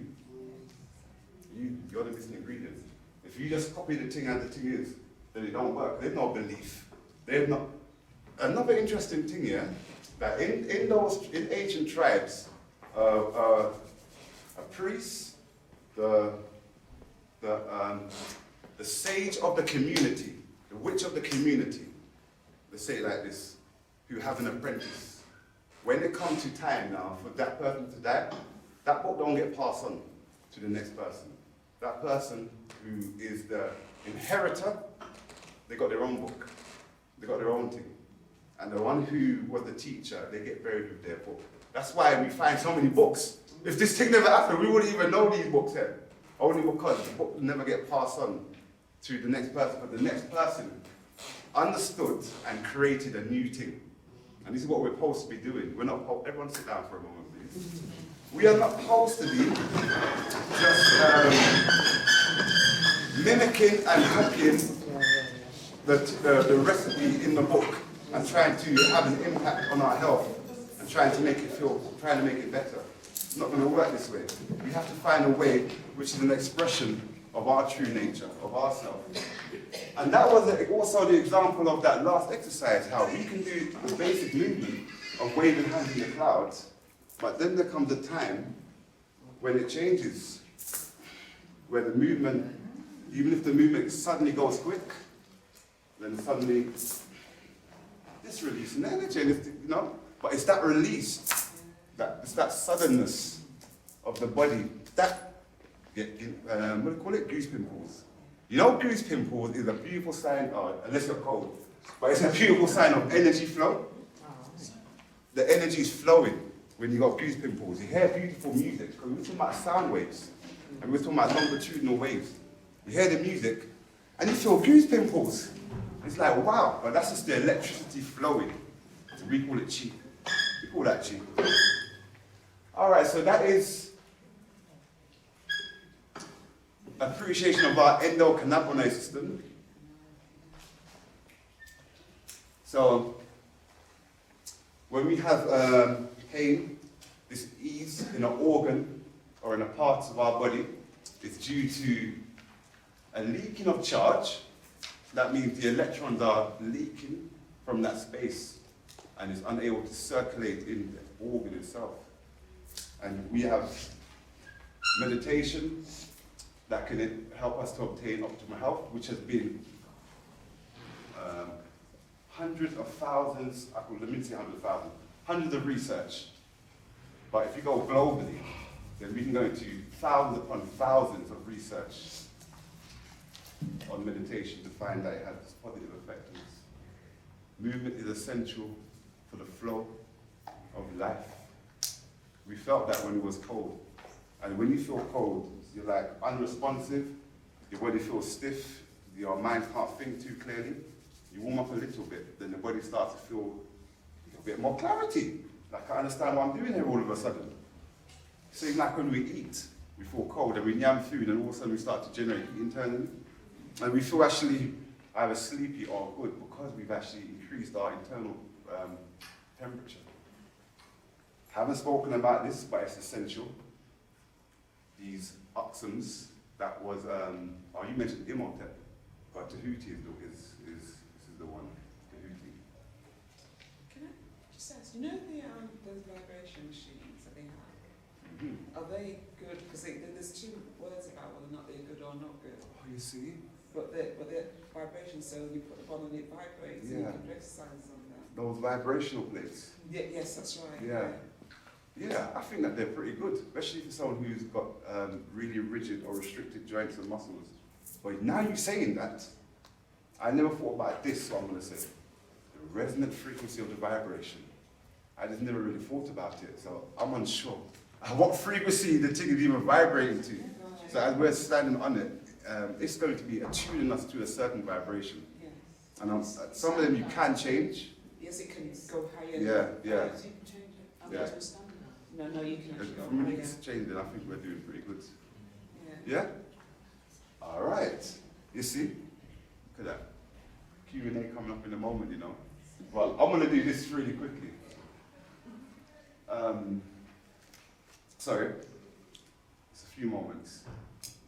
Prostate cancer, yeah? Prostate cancer and fibroids. I think we are generally aware of this between everyone else, so I don't need to go too deep. There has been loads of research to find that African women are just in a total different situation compared to other nations when it comes to this fibroid stuff. So I went through that really quickly for this purpose here. That here. This is where the womb is in this space. The pelvic basin, pelvic bowl, prostrate, all that stuff in there, bladder. All right, so when it comes to doing breathing, correct breathing, we are stimulating this spinal region. And it's really important that we focus here. For us men, as we do this type of breathing, then it shifts the pressure between the bladder and the prostrate gland, and it creates blood circulation in the prostrate gland. Now, you know, a prostrate problem is a result of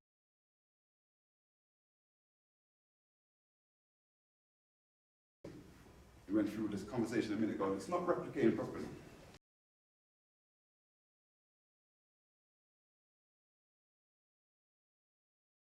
It's and also the way in which the cells, the geometry of the cells are communicating to each other. Everyone with me? Yeah, everyone with me? It's a little bit there. And help resolve the situation without some of the stuff we spoke about prior to this. And it took me a little longer to get through that. But I was trying to get through all this talk there to get to some of these techniques that really are beneficial.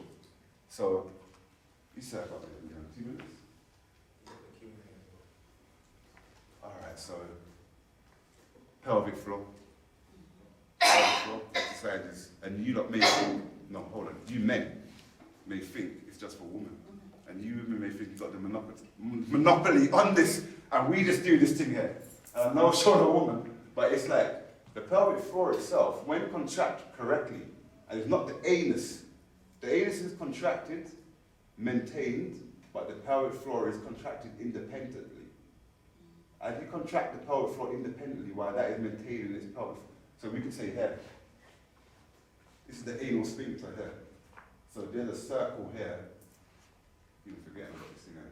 There's a circle around the space here, around the anus. That muscle constricts and tightens. So we hold that at a constant tone, and then now we can contract the pelvic floor.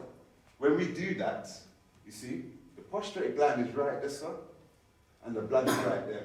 We're breathing from our belly, for us men. We're breathing from our belly, and we're contracting here as well. Then this whole space is energized. I'm just talking about men there. Women, the same thing. But you have the uterus right here, a bigger space. This is literally the dantian here, this space here. So you breathe in here, and this stuff is going in. Look at that lovely dance. So all here, if you do that for like 10 minutes, and you're breathing, contracting and expanding the belly, and we call this guarding the one, and we also call this holding the one. Between guarding and holding the one, you can create a lot of electricity flow in this space here, a lot of electricity. And a lot of these elements are a result of stagnation. So we have to get the space moving. Is that what pranayama does? Pranayama does that as well, it's true. Difference between pranayama and let's say Qigong. I mean the pranayama breathing. Yeah, the breathing technique is that in Qigong, we're not really that aggressive with breath. Okay. We're a bit more gentler, not as forceful. There's only a few techniques like that fire breath we done. Yeah. That's probably one of the few techniques where there's actually a forceful breath. Everything else is quite calm. All right, last point then. Last point. I'm not going to elaborate on this last point. We're going to have to figure this one out or ask a question. Found in today's society, I think the research is like 2021, we breathe between 16 and 18 breaths in a minute, the average person. Between 16 and 18 breaths. 1920, it was found that the average person breathed between 8 and 12 breaths, even though they live shorter, but that's for other things going on. And I sometimes wonder about that, those statistics. When you go into yoga, Qigong, and these internal practices, you are aiming to breathe between a 6 to 8 second breath. We call this turtle breathing. The art of long life is the ability to shorten your breath. Sorry, lengthen your breath, but shorten the amount. Reduce the amount of time you're breathing in a minute. Yeah. A little bit more information on that one there. But we have an opportunity to cover some of that stuff there. But make you realize what I went through. In terms, that's one of the things we haven't looked at, I don't think we've done it, is thyroid. We talk about fibroids, we Yes. talk about thyroids. Yes. And you see a lot of people around with thick necks, right, when their thyroid's imbalanced, or you've had it removed. Yes. Or your tonsils. Not your tonsil, your thyroid gland has been taken out. And it's not, we haven't really, I don't even done any research on it or seen it or whatever, but I know it's happening a lot more for people, and it either gets really big and then you have to get part of it removed, or you take it totally out, and that controls your hormones as well. Yeah. But we've not really looked at that, but I'm finding a lot of people having thyroid issues as well, separate to fibroids. It's true. So she was asking about, she was making a statement about a lot of black people, a lot of people have issue with thyroid condition, and it's really a big thing through Africa. There's in a lot of the eastern parts of Africa, you have see a lot of women with what they call goiters, like a huge swollen neck, which is the thyroid imbalance, which again can be resolved through iodine in many cases, interestingly enough. But the thing what you brought to my mind is before that stage, before the person gets to that age, is actually the tonsils. Because the tonsils and the appendix is what they target our children with. Like, you see a little infection come up here, cut that out. But the thing that is not appreciated, it's like a metaphysical part of our anatomy. The appendix and the tonsils, metaphysically, they don't come online properly until later on in our life. It's a weird thing. They come, like I said, they're residual for the early parts of our development. But when we get into our 50s and 60s, they start to actually become actively useful. And this is only properly discussed in yoga, in the Vedic science. You don't really find that in any other system, but in the Vedic system, you find that there are a few so-called immortalists, man that's been living for hundreds of years, go to the mountain and come back, and they talk about what aspects of anatomy is required. Heard of Mark Garvey? Say hi. Hi. Right. Now I'm going to give you the introduction to myself. I'm Charles. I'm the natural health supplement company, or multi-award-winning natural health supplement company. There was a time in my life when I was going through some ailments, and I went to my doctor, and turns out to be a year and a half later, I'm at my doctor still with the same issue. For my doctor to look at me and say to me, young man, I'm going to introduce you to a specialist. So when the doctor says to me he's going to introduce me to a specialist, I was like, okay, the doctor couldn't sort it out. The specialist will take care of everything. So I was kind of happy. Would you agree when you hear that you're going to a specialist? The specialist knows what he's doing, so you're no longer the problem. So I run down to the specialist, and it turns out 1 year later, I'm in the specialist's office, and he says, young man, I'm afraid that you're going to just have to accept that you're going to have this condition for life, and you'll be prone to this ailment.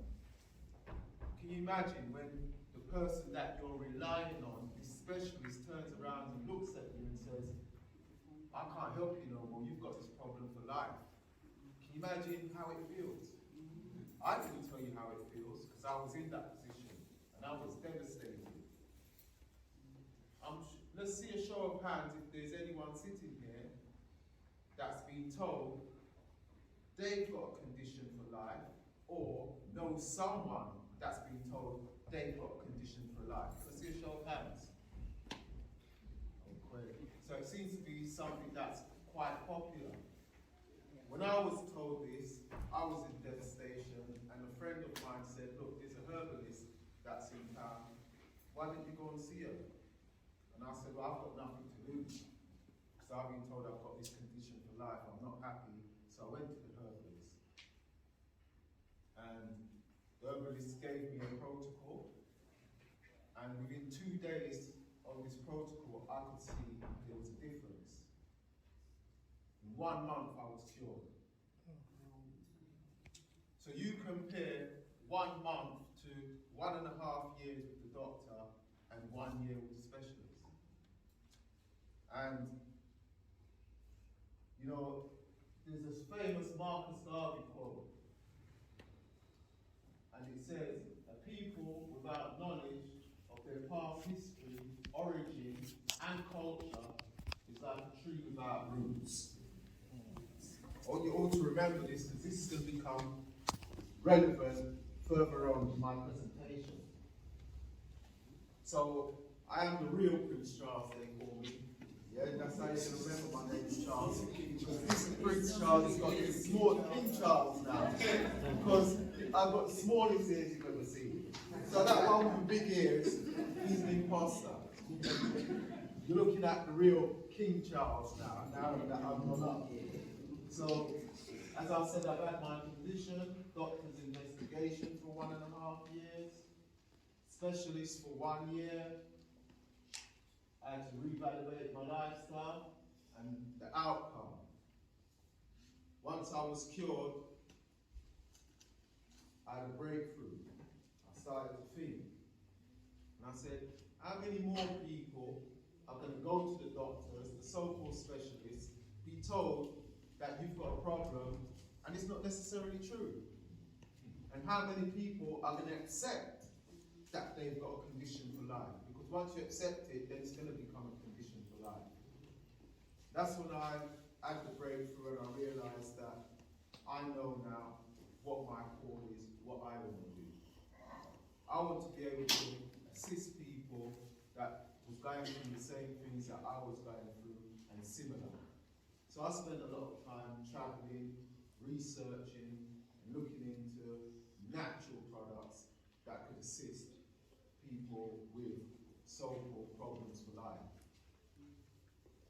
That was the birth of Ankara supplements. So Ankara, we're an innovative company, nutrition company that provides the highest quality of natural food supplements. Our products offer functional nutrition, and that's essential in day-to-day lives. Been in the industry since 2000. 2010. Okay. And we're dedicated to improving health, and everybody in my team, we're passionate about health. So ANCRA was created due to my health, but also I realised that there was GMO products on the market, genetically modified food, which if you're taking these processed foods, the body's getting no nutrition because they lack nutrition.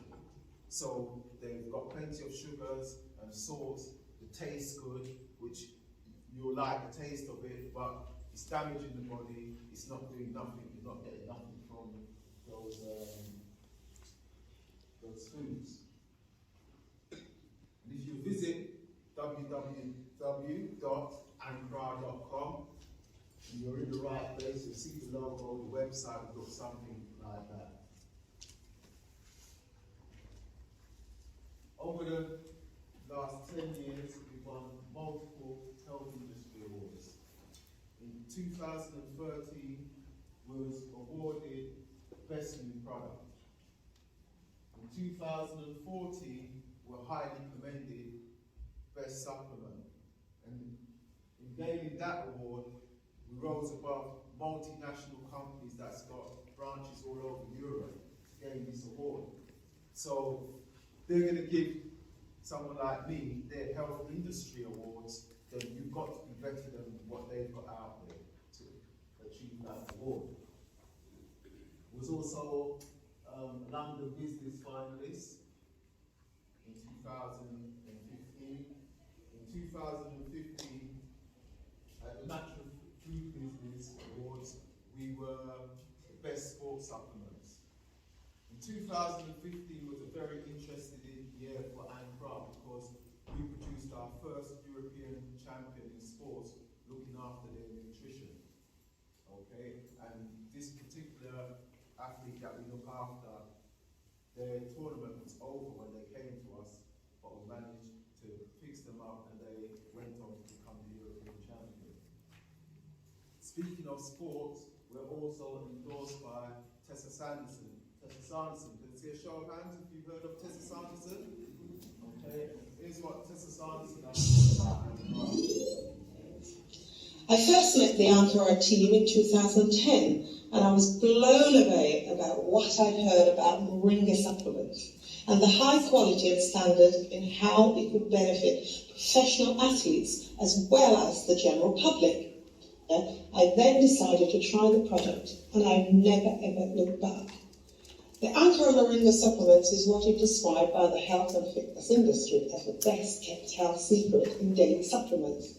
Now, over the years, I've observed and worked with ANCRA, and I've seen them become part of many international events and winning many awards within the health industry for their professionalism and their product.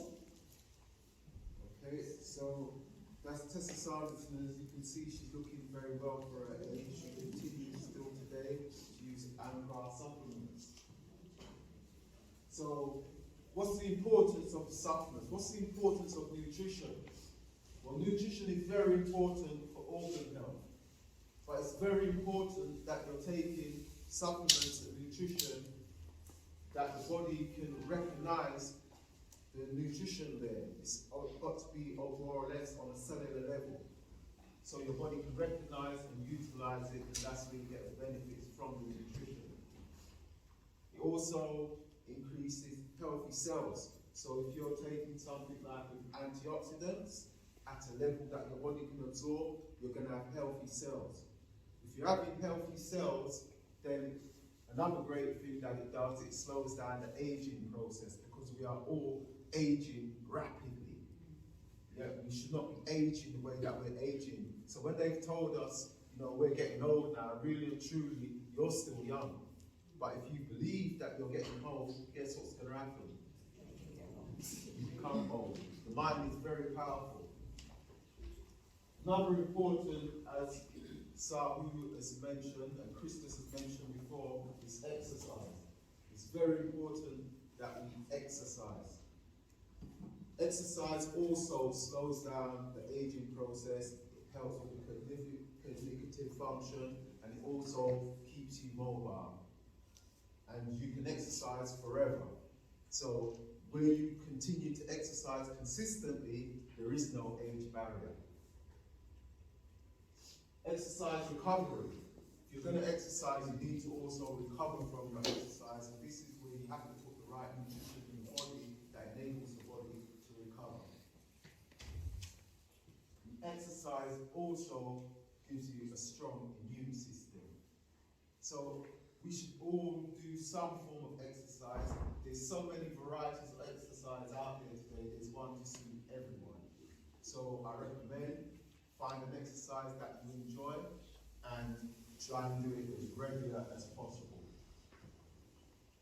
Now, I've spoken about supplements that Ankara do, and I'm going to let you hear what a client had to say about the Ankara products using the Ankara. All the content in this video is for information purposes only and not intended for advice. People are just sharing their experiences.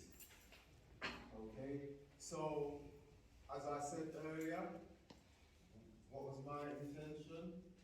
That there could be other people going through similar things to what I was going through.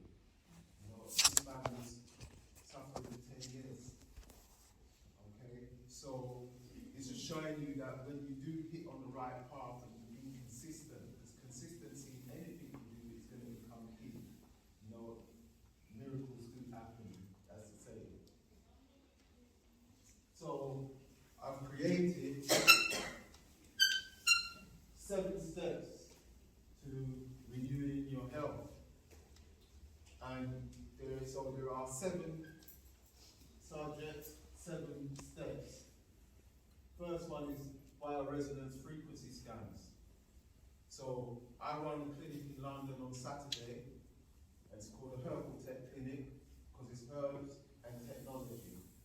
Okay, so we scan, we can see how you're functioning, and we write protocols to assist how you're functioning. Crucial thing, if you want to change and improve your lifestyle, the best way to start is to detox. It's very important that we detox the body and we get rid of all the toxins that's been piling up within our body.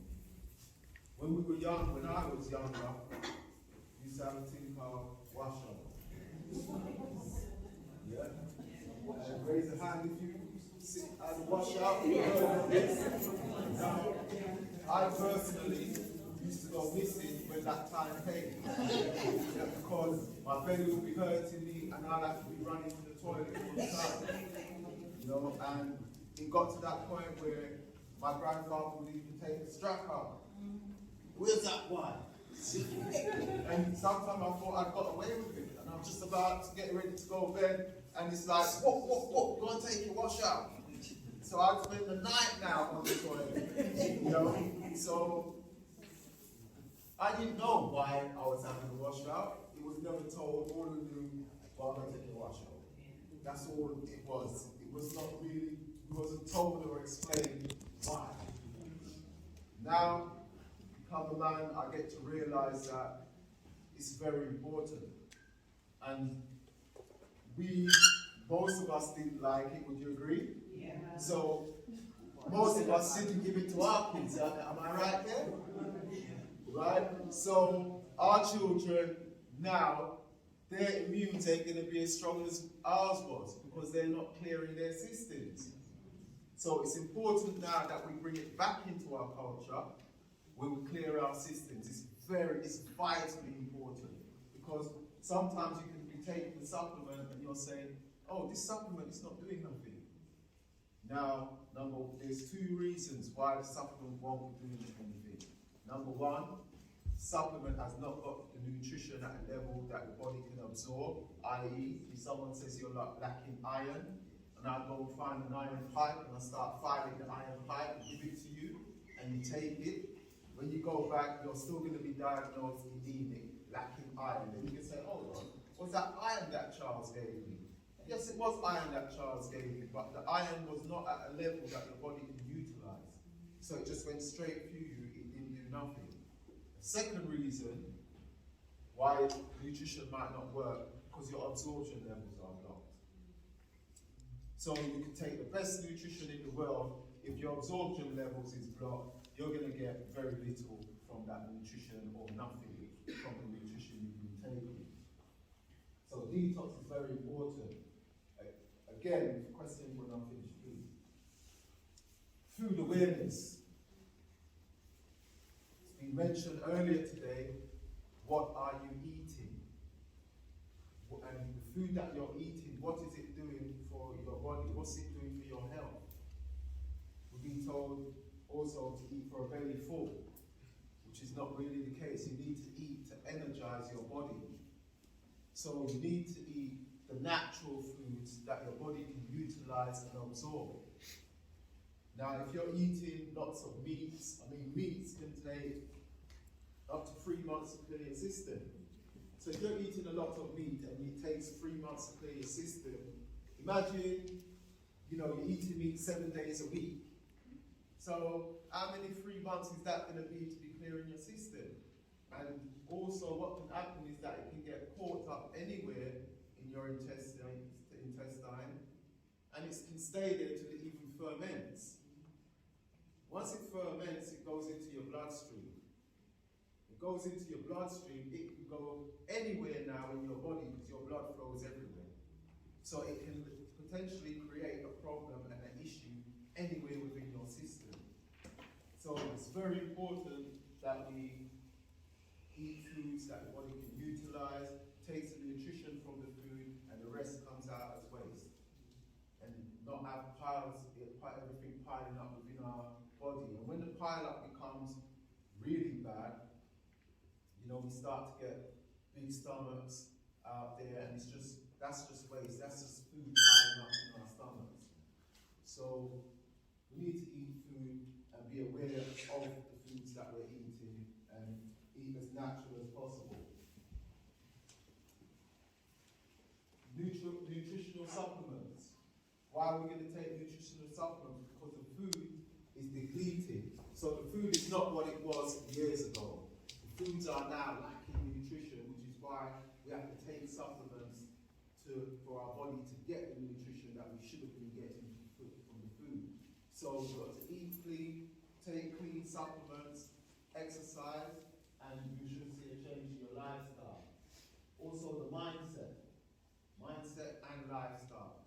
You've got to be determined that you want to be healthy. You've got to set your mind and do the necessary and become consistent in what we do. Without consistency, there isn't much what's going to work. And functional health, well, once you've got functional health, you will be a better you mentally and physically. So, at Herbal Tech Clinic, we help support bioresonant frequency scan, which looks at the frequency of your organs, cell frequency, because everything is frequency. So, there was a review that came in, a 5-star review on Trustpilot from somebody that attended the Herbal Tech Clinic. And they said, the report was saying, best natural health providers. Best natural health providers. I've recently finished my first 3-month program with Ankara using moringa leaf powder, sharpen the brain, red algae, and arctic cleanser. The positive changes were evidenced by results from my first health scan in June 2022, compared with the results of a recent scan taken in September 2022. So this is current. I would most definitely recommend the products I've taken, and I will now be working with Ankara for a further 3 months. So they've realised what's going on and say, hold on, I need to keep this up because of the way they're feeling. They say the practitioners are knowledgeable, the products are affordable and delivered promptly. The program is easily sustainable and not advice, they put advice, but it's not advice, it's the protocol. They would further recommend and always helpful. But what they found amazing was the follow-ups which they received. Again, Marcus Garvey said we need to know, know, our past, our history, to know where we're going. So, you know, in Egypt, Imhotep was mentioned today. Imhotep, he was called the god of medicine. He was called the god of science. He was called a master mathematician and a master astronomer. So he realized how the universe worked. He realized the mathematics of the universe. And, you know, recently they've gone to look at Nikola Tesla. I see a show of hands if you've heard of Nikola Tesla. Well, he's what they call the modern day scientist, that what he was doing was way ahead of the other scientists in his time to comprehend. And a lot of his technology, well, I've told you Imhotep in the past, but they brought it up to Tesla. So a lot of the technology is now being revealed. And this is in here in Serbia at the Tesla Museum. Okay, Tesla had a famous saying. He said, if you want to find the secrets of the universe, think of it in terms of energy, frequency, and vibration. And I can tell you he was so right, because there is modern technologies, and there's one quote that I want you to hear, our time is running short, from Marcus Garvey. Listen carefully what Marcus We must Garvey give up the silly idea of folding our hands and waiting on God to do everything for us. If God had intended for that, then he would not have given us mind. So, we've got the mind where we now have to start to think, yeah, and look into things further. We'll be able to help ourselves. Now, there's a thing called scalar energy. I'm not going to go into it, but there's scalar energy. What is scalar? Can I see a show of hands if anyone's heard of scalar? Well, basically, scalar is the language of the universe. Scalar energy is frequency, energy, and vibration. Scalar energy is also the language of your DNA. So we have a DNA which they call jump. What's interesting, when I was training as a psychologist, they never spoke about the spirit. They spoke about the brain, how the brain functions and how neurons interlink with each other. They didn't lead on the essence of the soul and the mind. And my unlearning was looking into African psychology, but actually it talks quite a lot about the spirit and the mind. And so that's the unlearning that I had to learn. And then obviously logia is the study of. So I believe that my role is the study of the spirit and also of pulling out the hidden talents of a child or a young person that I'm working with. My role is described as an educational child and community psychology and psychologist, I should say. And what I do is when I go out, so I work primarily in school settings, and I meet with children and their families to work out where the education system is not working for them. I also work with children and young people who identify to have special educational needs or mental health needs, or are not gaining progress in educational systems. And my job is to go in and talk to teachers and to speak to leadership about what they're doing in their school setup to psychologically prepare children for their future.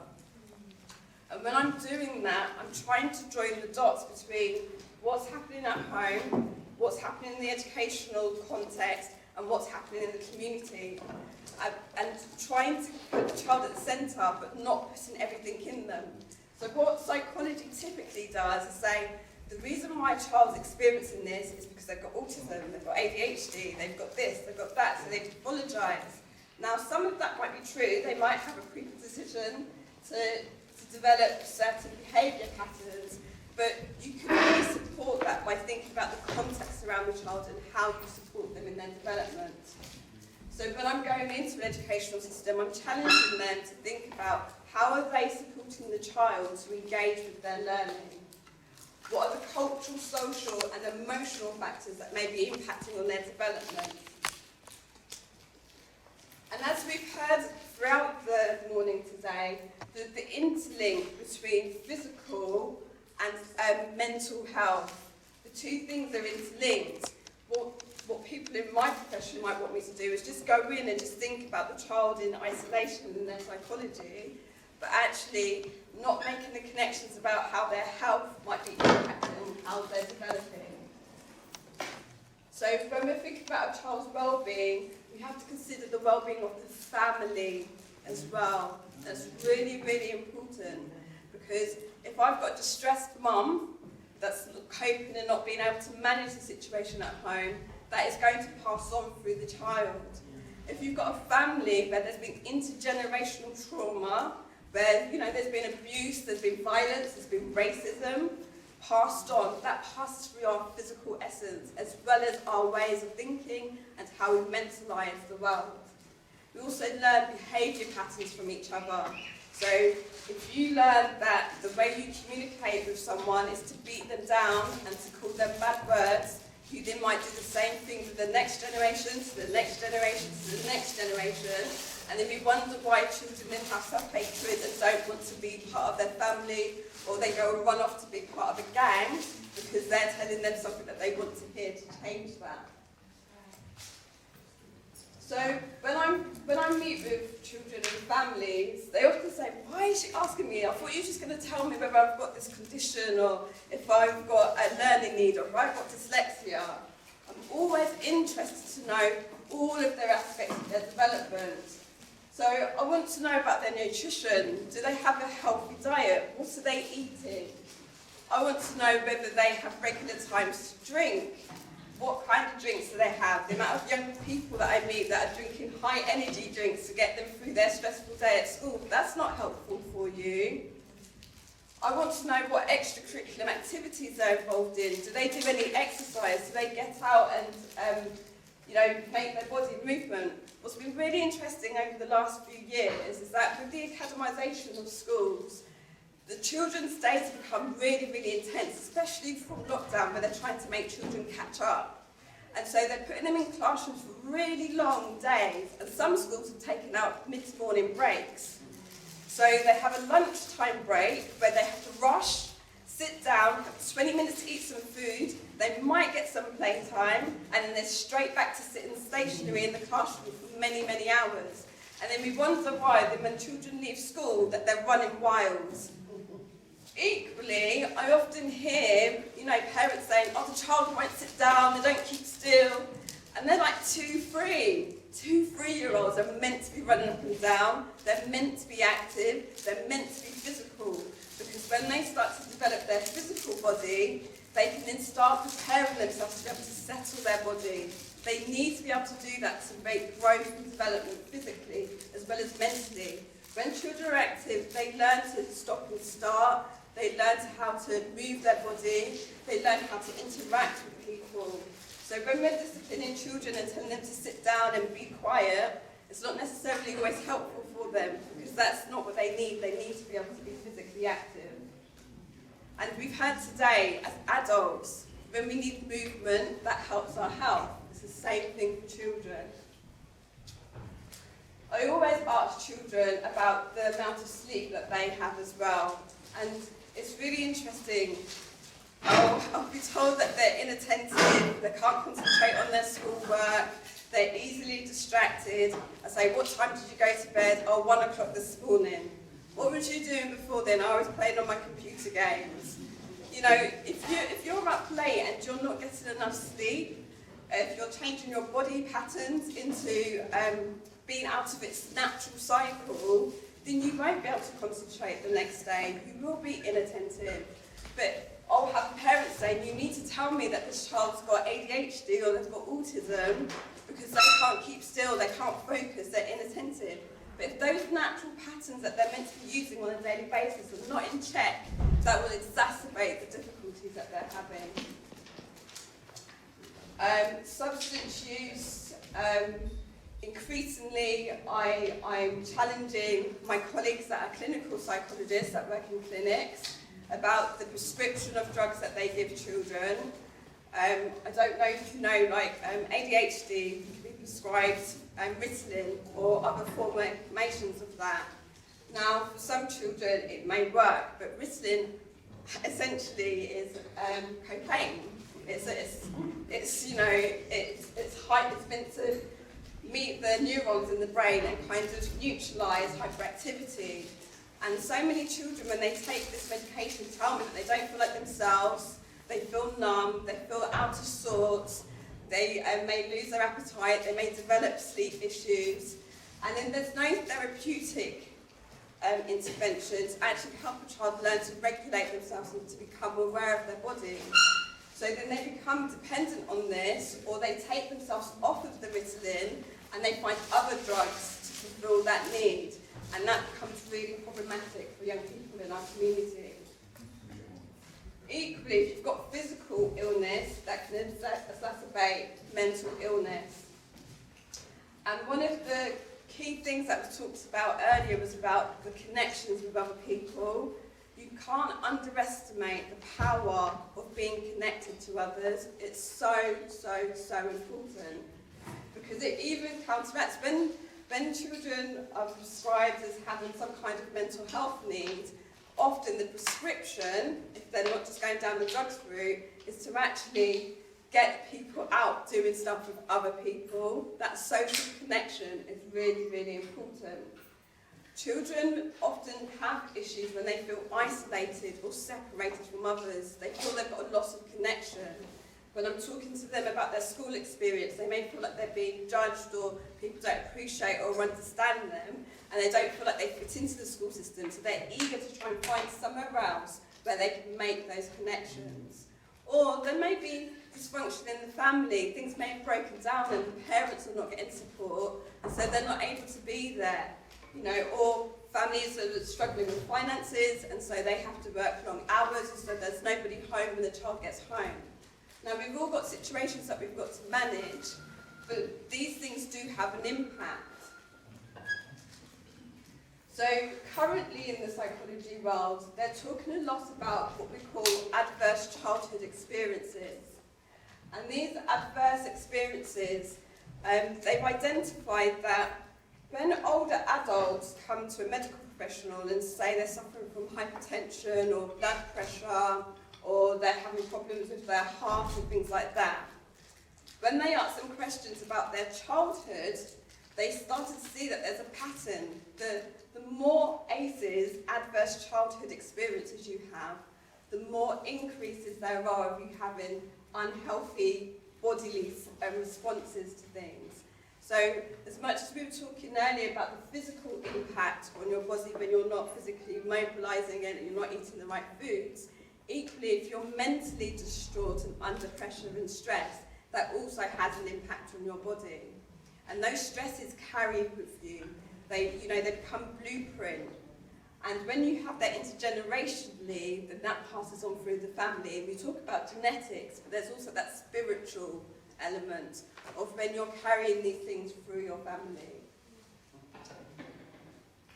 And this tree kind of signifies some of those things. So if you're experiencing someone that's incarcerated in your family, there's divorce, there's homelessness, there's parental mental health, there's alcohol and drug problems, emotional and sexual abuse, domestic violence, maternal depression, bullying, and physical and emotional neglect, all of those things build up and impact on how a child is able to function and survive in their environment. So if you thought about a flower, how you nurture a flower is making sure it's got enough sunlight, you make sure you water it, you make sure the soil's fertile. If you took that flower out and then put it into some sand in a desert and made that sun scorching, put it under pressure, that flower whittles. It can't survive, it can't function as well as it needs to. But we can create positive childhood experiences when we go back to those cultural experiences that we've had in the past. Now, when I was growing up, it wasn't unusual that I would go to a family gathering and meet lots of people and be connected to the extended family. As we've moved around a lot, some of that's really breaking down. And I'm often meeting parents that are really isolated and they're on their own. And they're struggling to try and make things come together. So when we're thinking about how do we support children, it's really about thinking about stepping back and not judging families for not trying hard enough or not putting enough effort in, because often they are. And when I meet with families, I love nothing more than when I'm in a school and a school feels like they can bully a parent into them excluding the child or moving them on or going off to get a diagnosis. When that parent comes in with her family, you see the change in how that system is talking and communicating with the parent. And so those family connections are really important. So even if it's not your biological family, having extended people that understand the school system, that understand the mental health system, that can support each other is really, really important. And that also includes developing positive parenting practices, prevention involving men and boys. There's not enough kind of mentoring and support for boys for them to reach out and to get the support that they need. And to recognise that there's different ways in which they can communicate emotions. A lot of time I can sit kind of therapeutically with a young person, they're pent up with anger and frustration, and they haven't had anyone to communicate that with, and so then they take that out on the road in a heat of a moment and end up in situations that they really don't need to be in. We need to teach healthy relationship skills, how to solve conflict in a positive way, how to disagree with someone and know that it's okay that if you don't agree on the same thing, that's fine, but you don't have to physically touch anyone, you don't have to shout, you can have a conversation and that's still okay. We also need to teach our children about the pressure from peers and how to manage those dynamics, because sometimes families can nurture their child and really support them, and their child goes outside of the home and is exposed to people that are not positive influences. And then connecting children to activities outside of school, helping them develop a skill. Sahu was talking earlier about learning an instrument. Again, if you can get children into some kind of sports or activities to give them that sense of purpose beyond the educational system can be really, really beneficial and redirect them. So, when we're thinking about African psychology and the things that I had to unlearn from the Western psychology, what they taught me, is that Western psychology tends to focus purely kind of on the cognitive processes and the internal world of the child and young person. And they want to give you normatives of this is how someone should behave and exist, without thinking about the context in which the child is in. What I really employ about African psychology is actually, when you look throughout, all of it is about connection. So it acknowledges that societies embrace different culture-based worldviews, but it's important that you cross those over, that you look at the individual's behaviour in the context. So when I go into a school and they say to me, oh, this boy is really aggressive, he's violent towards children, to the other children, I want to know in what situations is he violent and aggressive? Because when you unpick it, there's a narrative and there's a story behind that. It isn't just because he's an aggressive person, there's a context. And sometimes that's removed and not included in the discussions that we're having with our young people. Thinking about cultural influences, it's so important that children understand their identity. I remember when I was growing up and I was trying to ask my nan information about the past and the history, and she said, oh, you don't have to worry about that now. And it's not a good thing. We need to pass on our knowledge to the children of our experiences and where they come from so they can have a sense of identity. Promoting holism, the individual should harmonise in the interest of their people.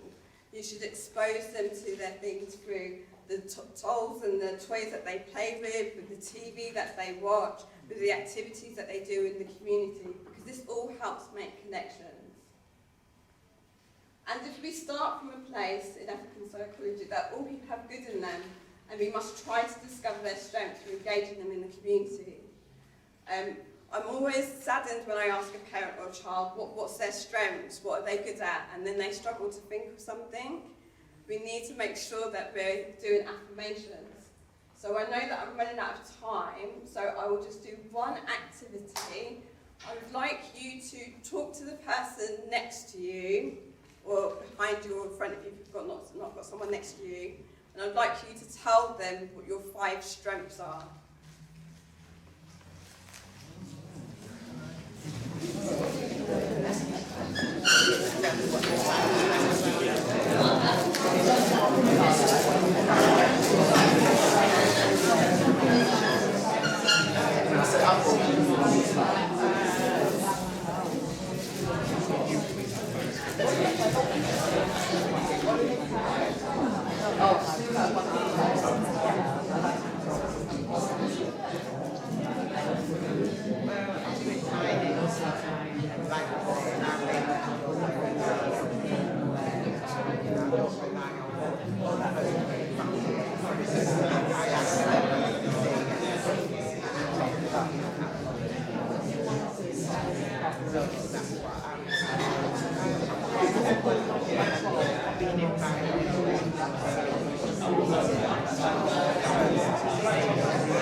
Those of you that were able to do so.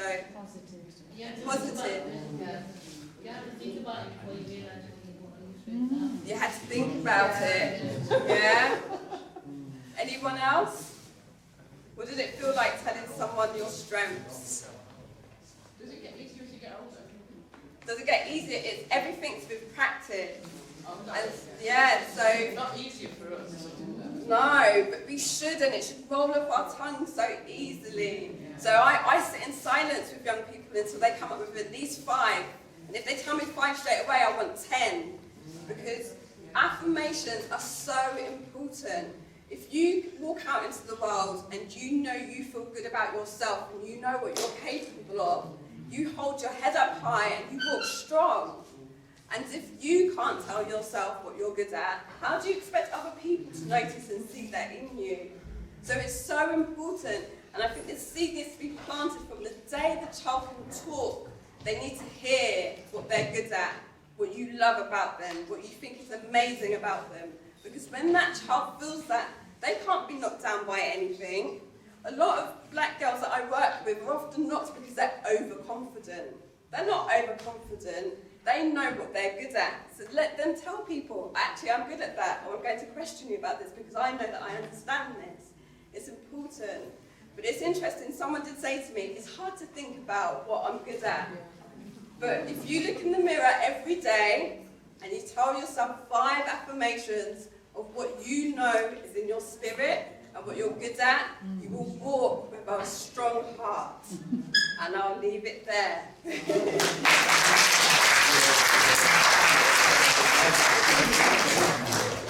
So now I welcome Leon Marshall. And this is the moment you've been waiting for because he's got a lot of information to give you.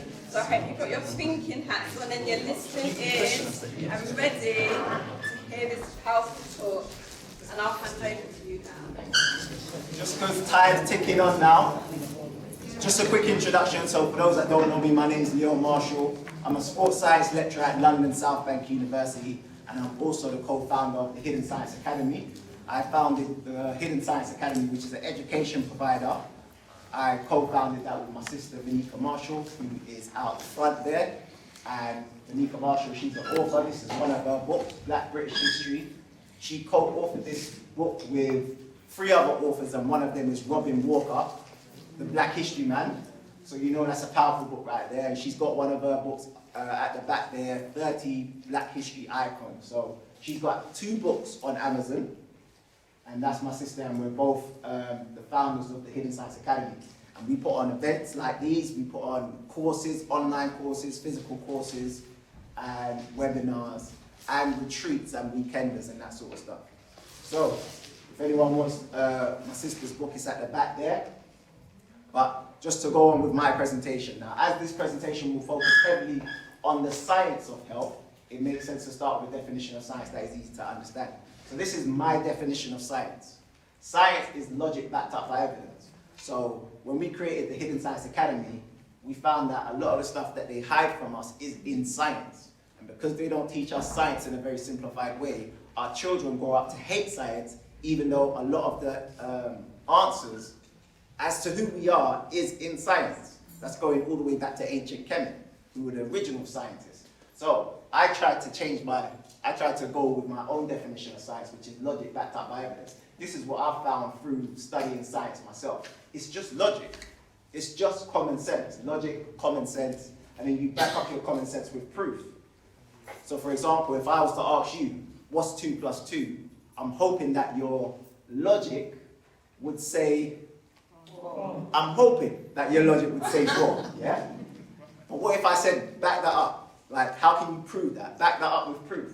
Now you need evidence. Well, if you put 2 fingers on one hand, and then 2 fingers on the other hand, and then count them out loud, there's your evidence. That's your proof.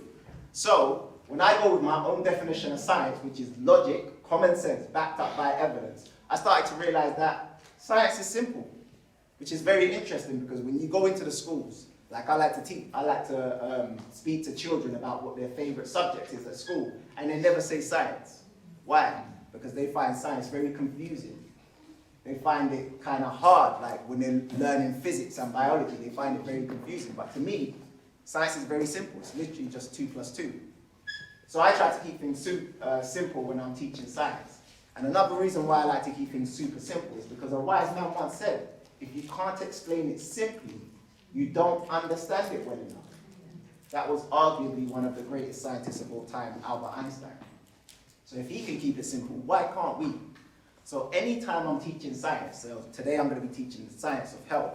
Anytime I'm teaching science, I like to keep things super simple because to me, science is just 2 + 2.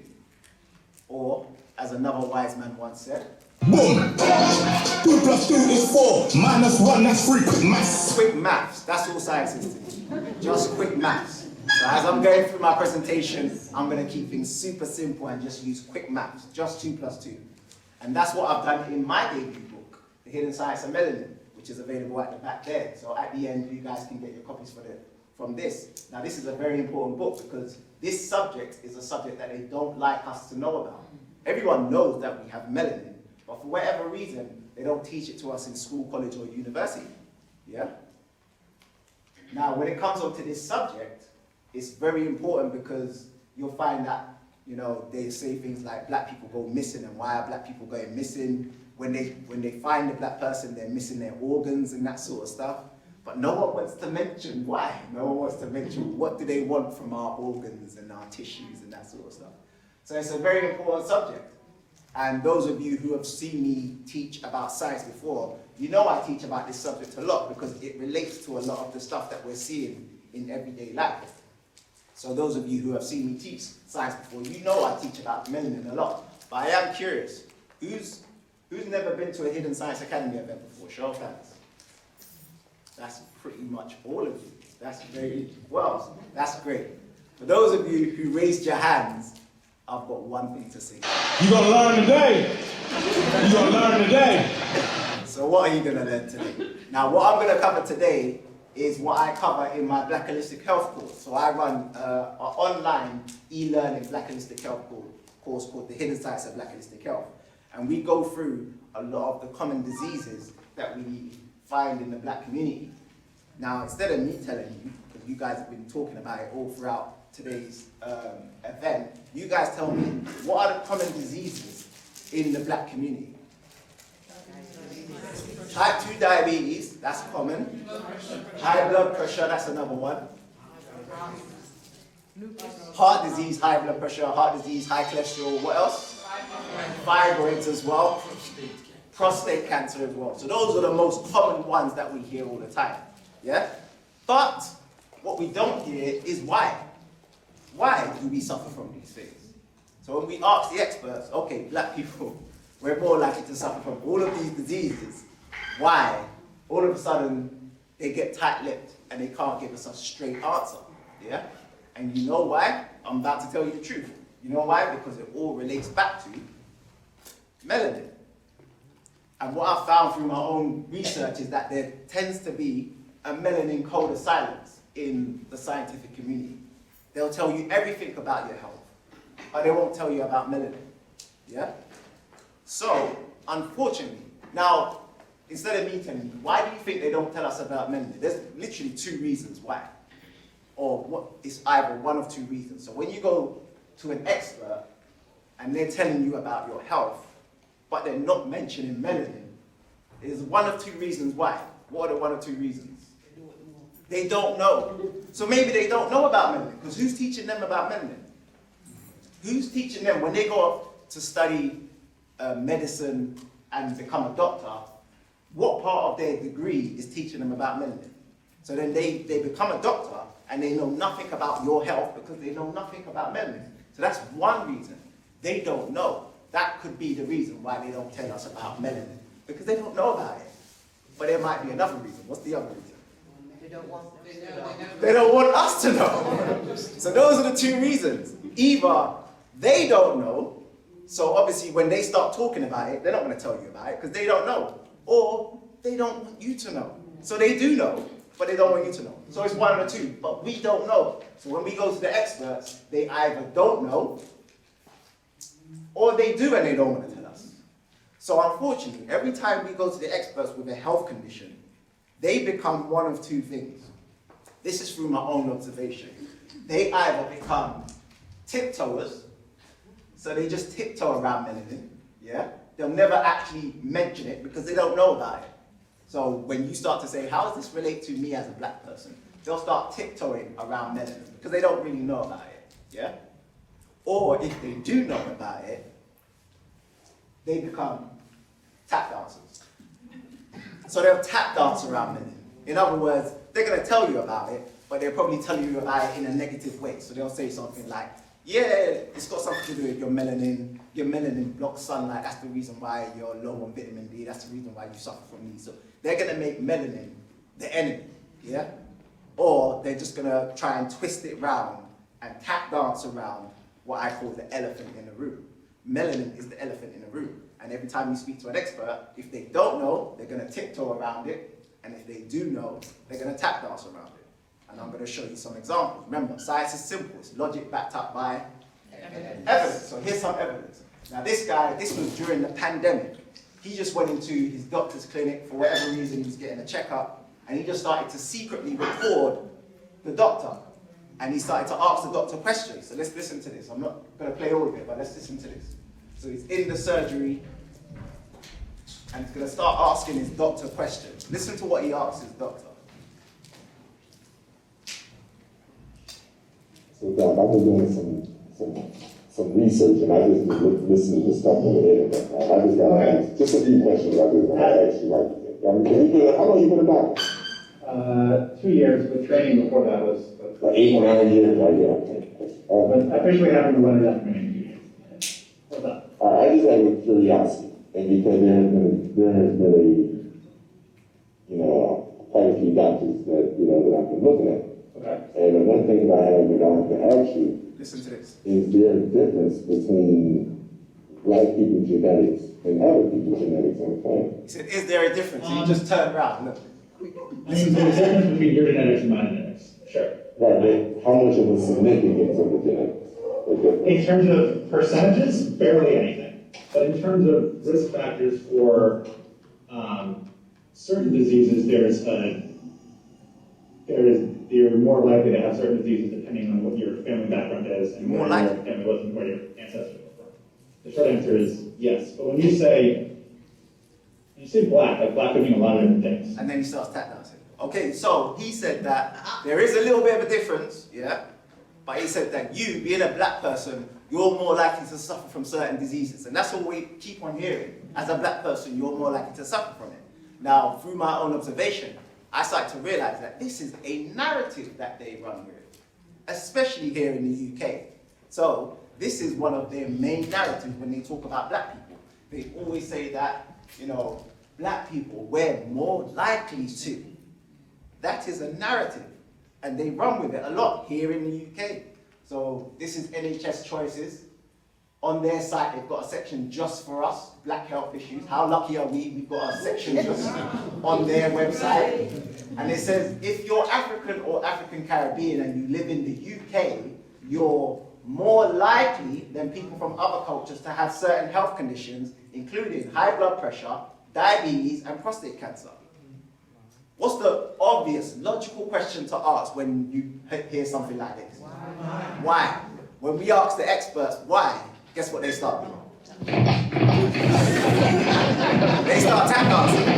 Yeah? So, we're the face of type 2 diabetes. Yeah? Every time they talk about type 2 diabetes, they talk about us. The brother earlier was saying that 90% of all the cases are the type 2 part, and type 1 is only like 10%. But we make up the majority of type 2. Why? And they always make us the face of it. Every time they're talking about type 2 diabetes, you see our faces, yeah? What you need to understand is because this is a narrative, they're trying to push an agenda, yeah?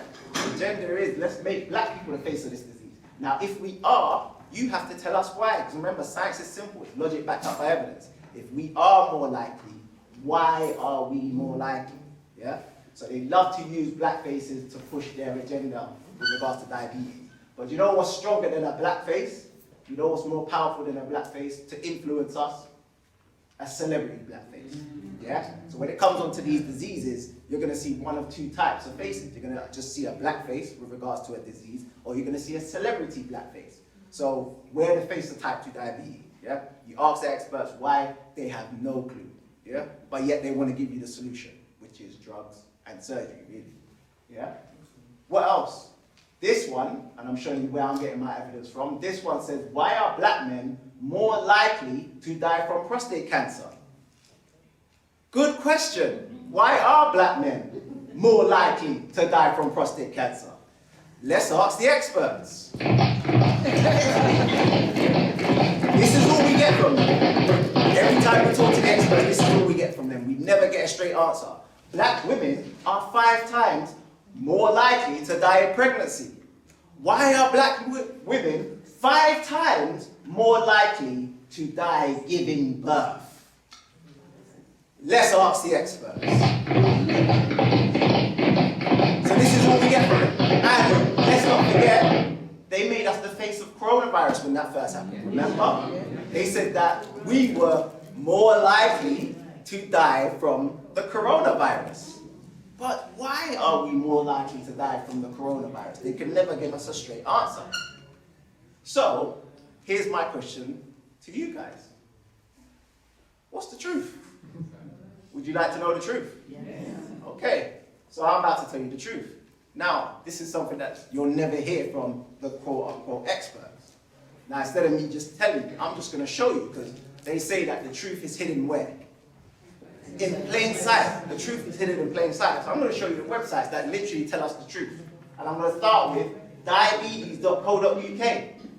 Check this out. It says vitamin D deficiency, again associated with increased type 2 diabetes risk. Vitamin D deficiency, again associated with type 2 diabetes risk. This one says high cholesterol, the very common vitamin deficiency linked to higher risk of conditions. Guess what vitamin they're talking about? Vitamin D. This one is from the British Heart Foundation. It says, study shows vitamin D deficiency could cause high blood pressure. Are you starting to notice a pattern? This one says vitamin D and fibroids. It says, USA Fibroid Center is a leader in offering the most up-to-date treatment for fibroids. Recent studies reported a correlation between vitamin D deficiency and the development of fibroids. And what's the other one they tell us that black people are more likely to suffer from? Prostate cancer. Check this one out. Vitamin D deficiency linked to aggressive prostate cancer. That means if you're low on vitamin D, black man, you're more likely to get it aggressively. Not just get prostate cancer, you're more likely to get it aggressively. And remember, they say that we're more likely to die from it because we're getting the aggressive prostate cancer. Why? Because we're lacking in vitamin D. And let's not forget COVID. The study finds that vitamin D deficiency is linked to severe COVID. So not just COVID, you're not just going to catch COVID when you're low on vitamin D, you're going to get it severely, yeah? But yet they're telling us they don't know the reason why we're more likely to suffer from all this stuff. Now some of you might say, okay, well everyone's low on vitamin D, so why is it just black people? Well, here's where my book will help, because in my book I've got illustrations like this. You won't see this in any other book with regards to science. This shows you how vitamin D is produced.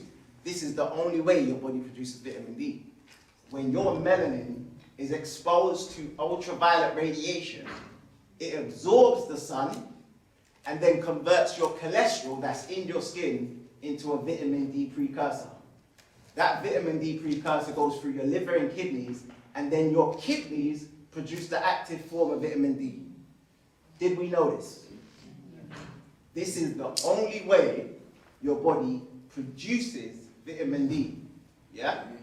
When your melanin absorbs sunlight and then converts cholesterol into the vitamin D precursor, and then the vitamin D precursor goes through your liver and kidneys, so your liver and kidneys synthesize vitamin D, yeah? So that means there's various things that could lead to us having low vitamin D. You guys tell me, if this is the only way your body produces vitamin D, your kidneys produce it through activation through your liver, through activation through your cholesterol, you guys tell me all the ways that we could have low vitamin D. Staying indoors so you're not actually exposed to ultraviolet radiation. What else? Sunscreen. So if you put something to block UVB radiation, then you're not going to have any vitamin D. Message, if you block UV radiation, that means no vitamin D. That means you're more likely to suffer from all of these diseases. According to who? Leo Marshall? No, according to science. This is science. This was here before me. I didn't make this stuff up. Yeah? Alright, what other ways can you mess up your vitamin D? Just by using logic. Liver and kidneys. What messes up your liver? Alcohol. So if you're somebody who wants to get lit on the weekend, you know, turn up, it's your birthday, mash up your liver, low vitamin D. Yeah? If you're someone who's not drinking enough or drinking the wrong type of liquid, messing up your kidneys, no vitamin D. Yeah? So think about all the ways we mess up this process. Yeah? The easiest way to mess it up is just not getting enough sunlight. They make us think that the sun causes cancer, that the sun is the most dangerous thing, when us as black people, we've been out in the sun for millennia. We've always been out in the sun. And if we're being honest, we are out in the sun less now than we were 100 years ago. So if the sun causes cancer, then why weren't we suffering from cancer 100 years ago? And we're out in the sun less now. So if the sun causes cancer and we're out in the sun less, how come skin cancer is going up? This is just me putting two and two together. We're out in the sun less, but yet skin cancer is going up. And what's interesting is skin cancer is going up at the same rate as sunscreen. Sunscreen goes up, skin cancer goes up. That's interesting. So these are all the ways that your body can be low on vitamin D. Blocking ultraviolet radiation. And check this out. This is why it's very important for every black person to understand this.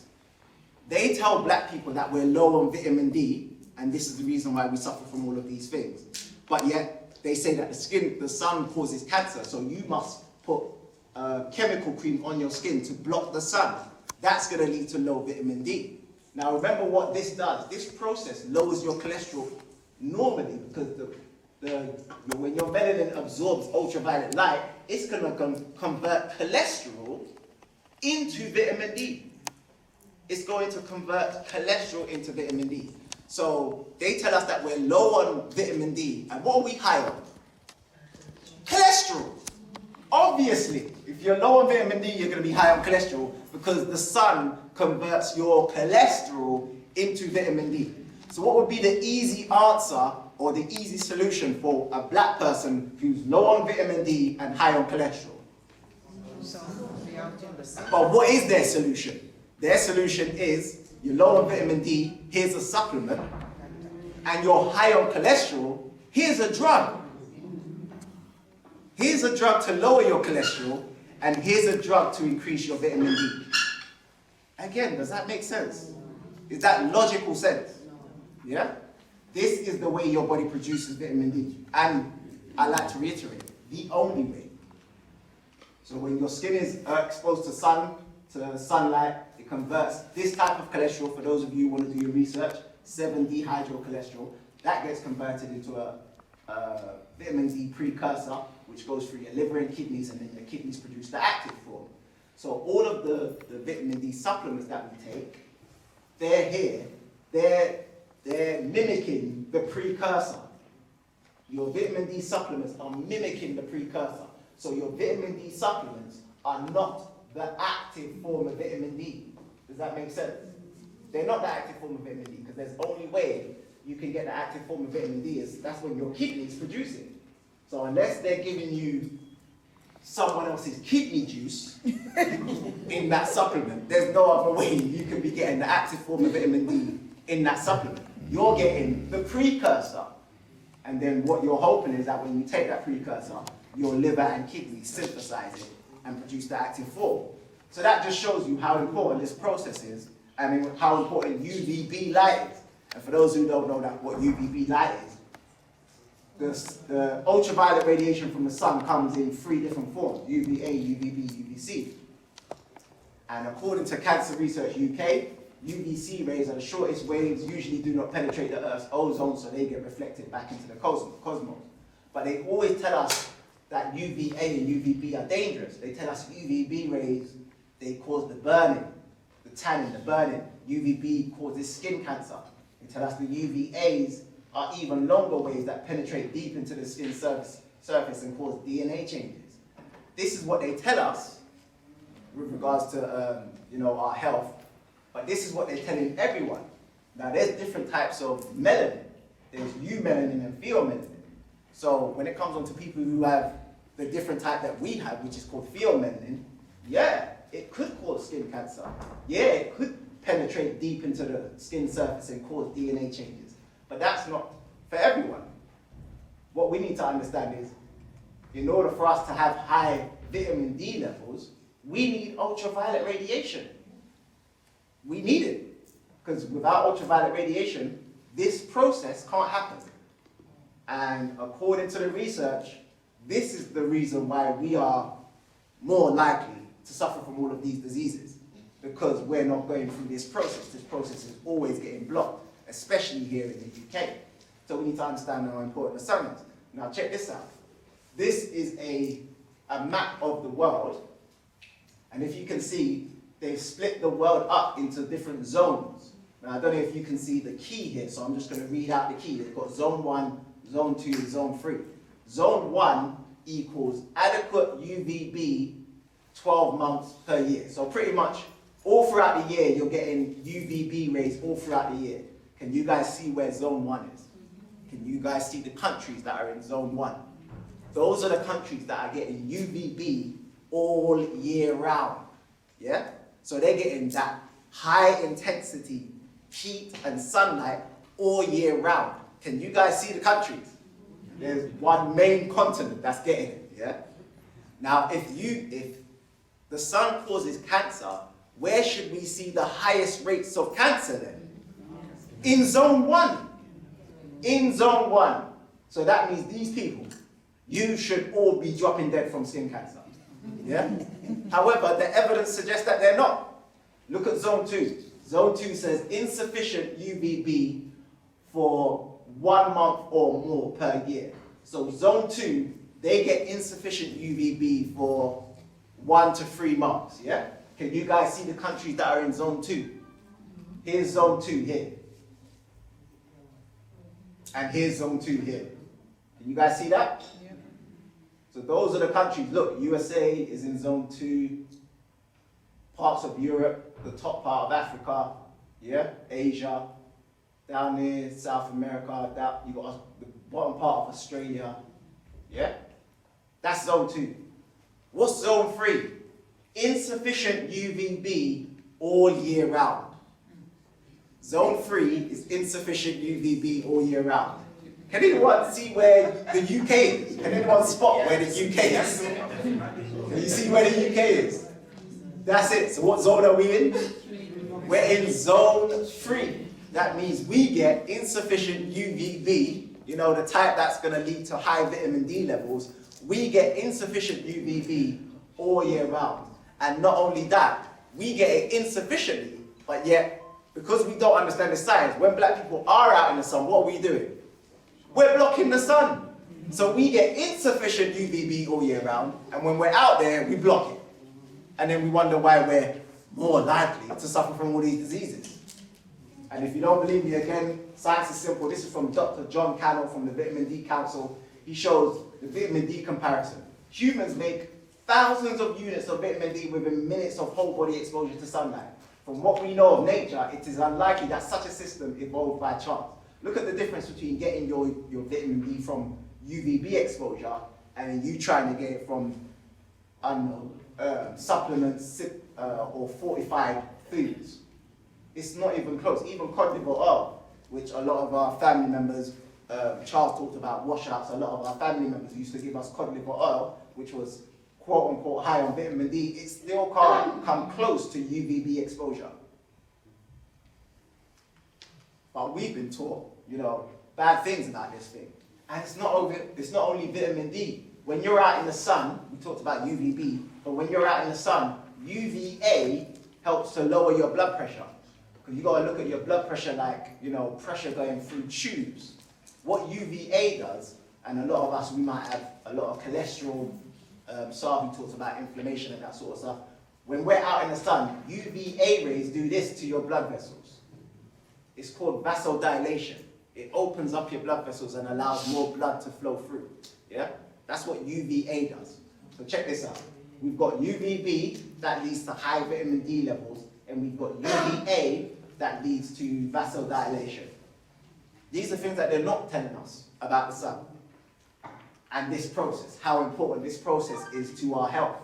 And to be fair, during the pandemic, certain experts were talking about the importance of vitamin D. So if you were listening carefully, they were saying, yeah, black people are suffering because of a lack of vitamin D. Listen, this was one of them. He was on Sky News. Listen to what he said with regards to vitamin D. There are socio-economic factors, but actually, when you look at levels of vitamin D suppression in these populations, I wondered whether that was a cause, and that's the advice I'm giving now for members of the Black and Asian community to consider vitamin D supplements. All right, so even though he said he felt like vitamin D was one of the reasons why black people were suffering from COVID and dying from COVID, he ended it with the agenda. What's the agenda? Supplements.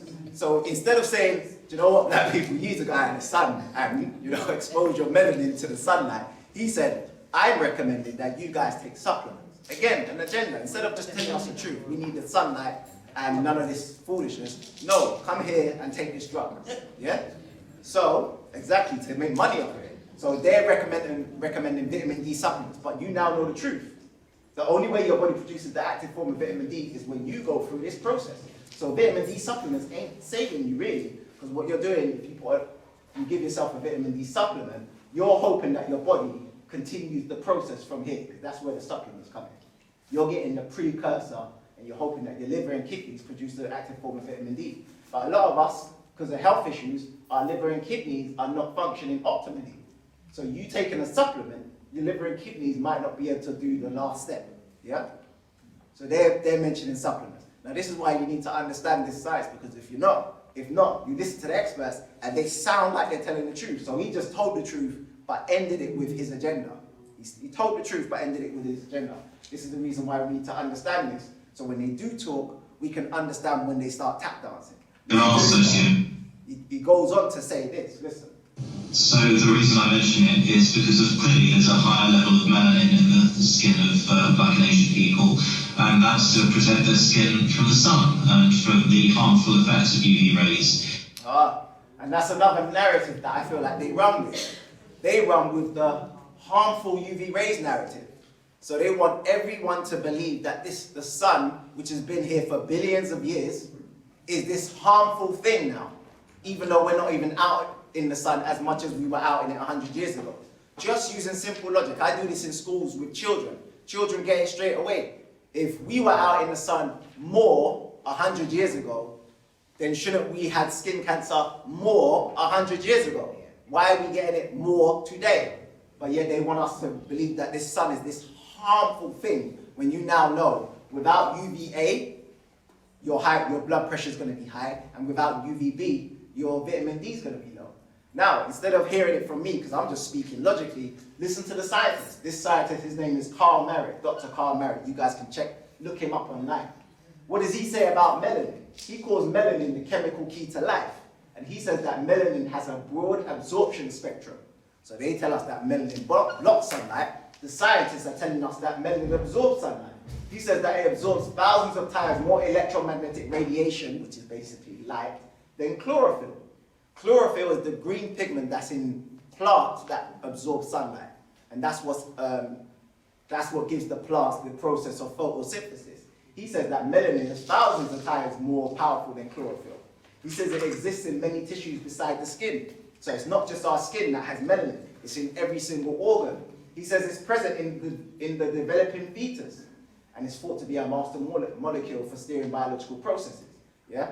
Now this is him here. He's actually got a YouTube clip online that you guys can check out, where he literally speaks about melanin for like 15 minutes, which is rare. It's very rare to see European scientists talk about melanin.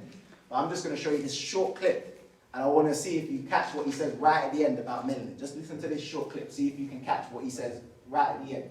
Melanin's role is, in fact, even being rethought in medicine, that, is it really something that just absorbs sunlight, or does melanin have a role in the immune system in the body? And is it really more of an antimicrobial kind of defense against bacteria? Because melanin is found throughout all the animal and vegetable kingdom. And melanin is the very thing that you have in your hair and in your skin that gives you the color. Whether you're more red, whether you're more brown, whether you're tan, whether you're not, is because the melanin produced by your skin in the parts of the cell called melanocytes, or the pigment of your skin.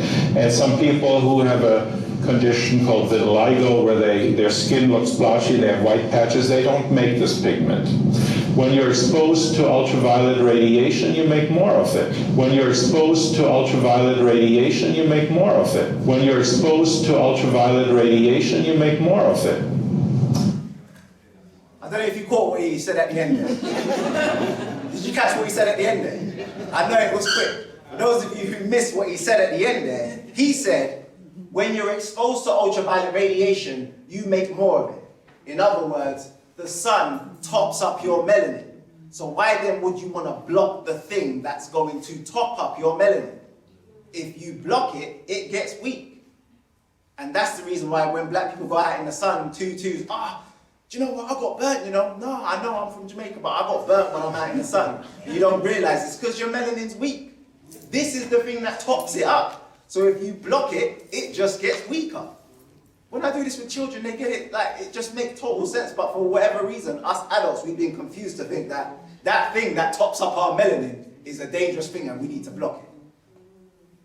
Just using simple logic, it doesn't make sense. And when you start to question things, all of a sudden, what they tell us about melanin and the sun makes no sense. So for example, the expert said the only reason why black people have melanin is to protect us from the sun.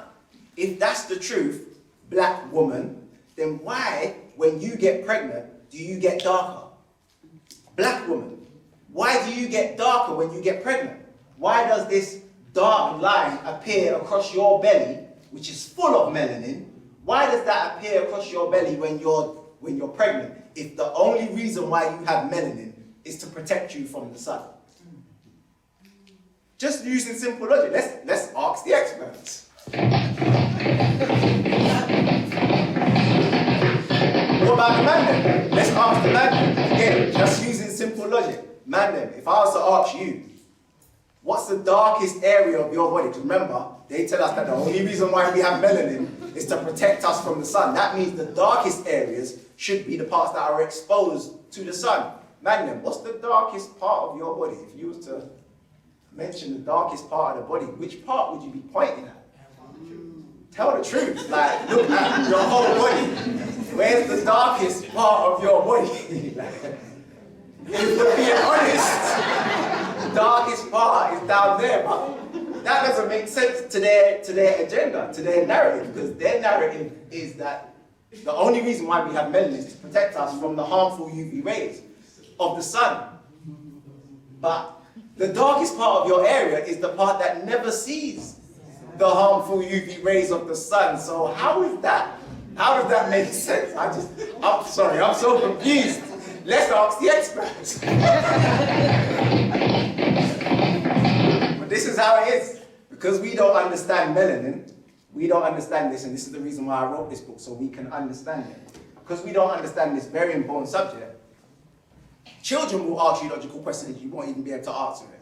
Yeah? Even if we don't go with male and female, if I was to say to you, name the darkest area of your body, I guarantee you wouldn't name your face.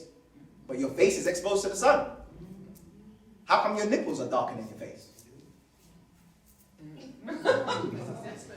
How come your nipples are darker than your face when your nipples are not exposed to the sun? Do you see what I'm saying? This is why we need to understand this thing, because if not, then we start to believe these people.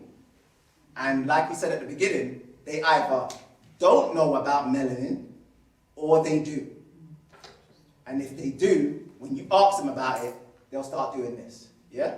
Now, because we don't know melanin, we don't understand it, therefore, every time we listen to the experts, we start to believe what they say. So we believe that we're more likely to suffer from this, and, you know, the sun is this harmful thing. We believe them. Because we start to believe them, guess what we then become? We then become tap dancers. So you speak to black people about, you know, melanin and that sort of stuff, and we become tap dancers. Yeah, because we don't know the truth.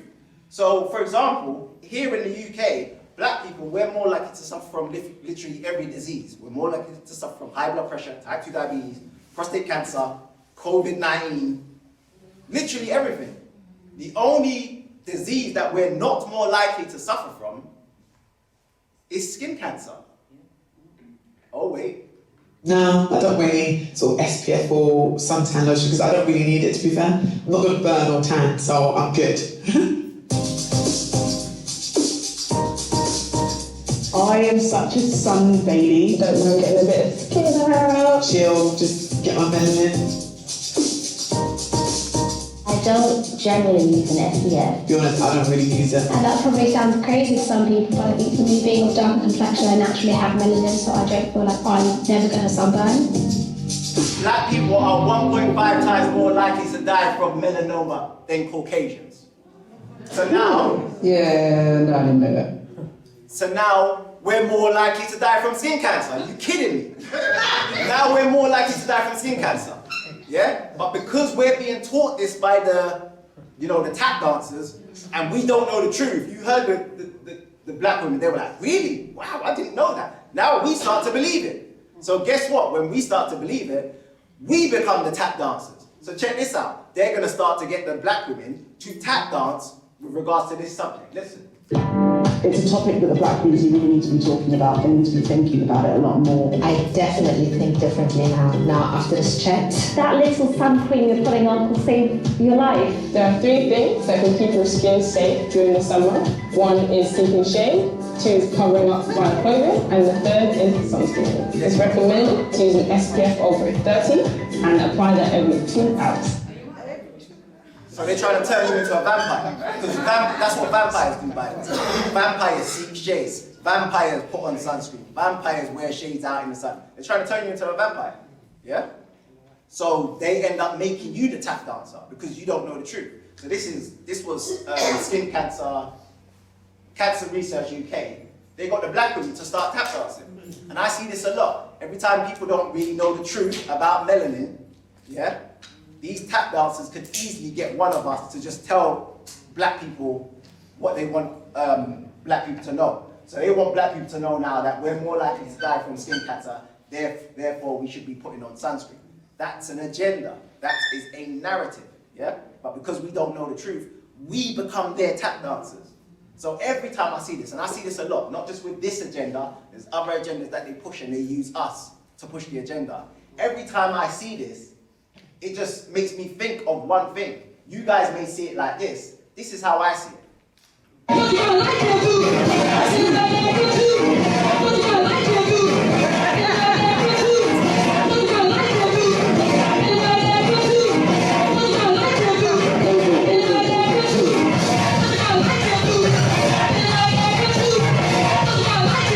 Just become tap dancers for them.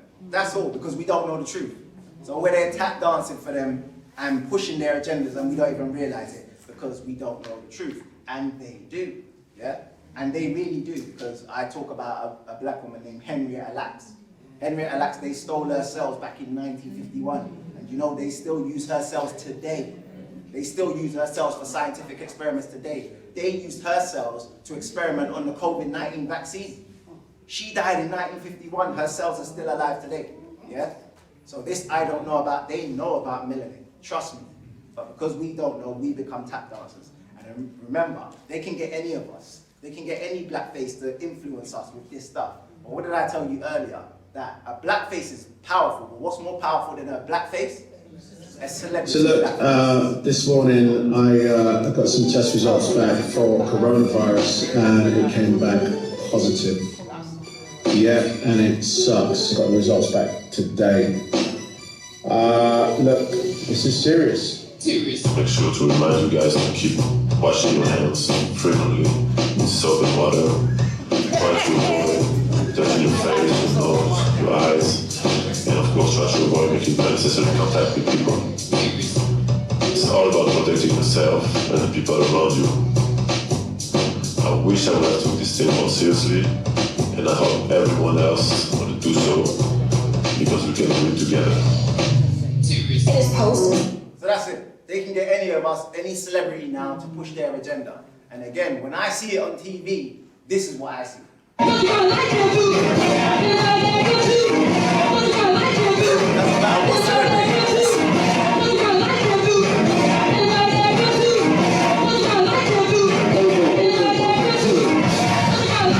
And the reason why they do it is because it works. They just get a celebrity face to tell you what they want you to do, yeah? Because they realize that what influences us is us seeing us. So if we see a powerful celebrity saying something, we'll look at that powerful celebrity and say, well, they wouldn't lie to us, now would they? I'm Morgan Freeman. I'm not a doctor, but I trust science. And I'm told that for some reason people trust me. So here I am to say, I trust science and I got the vaccine. If you trust me, you'll get the vaccine. You guys heard that. This is what I heard.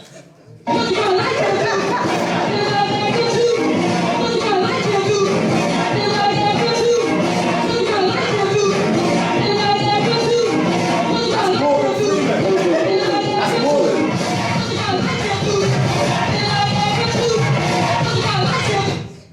But if you heard what he said, the first word, his words were. Huh?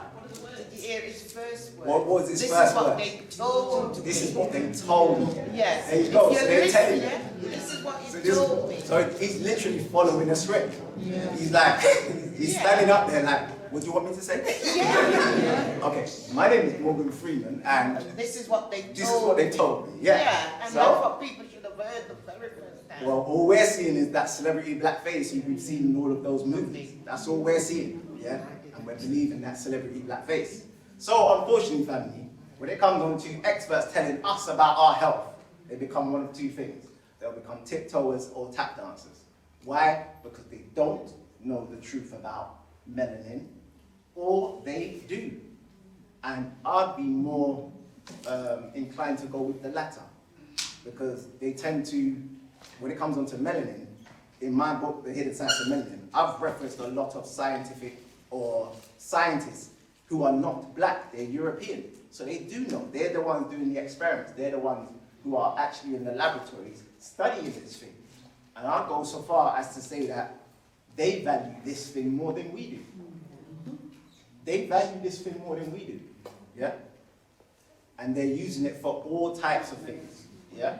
They're using melanin now for bioelectronics, and I mentioned this in my books. Bioelectronics is them trying to find some natural pigment or natural polymer that they can start using in electronics. So they're going to start using melanin in electronics. But again, don't listen to me, listen to them. Melanin pigment, right, is so unbelievable, George. They're using it in computer chips now because it has an ability to transduce electrical energy. Can you imagine this? It has this incredible ability to hold on to and transduce and manipulate electrons, electronic energy, and photons, photonic energy. It's a fascinating molecule. So they're going to start using melanin and putting it in computer chips and using it for bioelectronics to charge up phones and that sort of stuff. Again, the logical question to ask is, where are they going to get that melanin from? That's a lot of bioelectronics. A lot of us have these things. Yeah? Where are they going to get all that melanin from? So when they say they either do know about it or they don't, you got to think, maybe they do know about it. And this is the reason why it's so important for us to not only know about it ourselves, but to teach our children. Because can you imagine if our children knew the truth from early?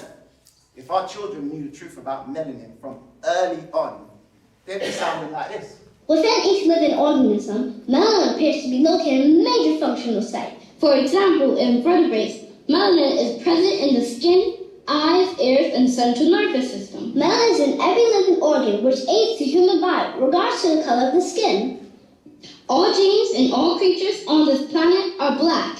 They are all coated with melanin. Our bodies are dedicated to producing melanin. Our bodies produces an abundance of melanin. Can melanin become toxic? Yes, by eating the proper foods, having a diet that consists of starches, animal proteins, refined sugars. Basically, eating food out of your natural state will have negative effects on your melanin. When you eat bad food over a continued period of time, the body will become diseased.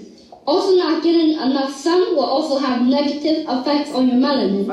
If you do not purify your melanin molecule, you will not heal your body of diseases. Melanin is deranged when it becomes toxic. Yeah, any individual. Look at that. Imagine if our children knew the truth from early.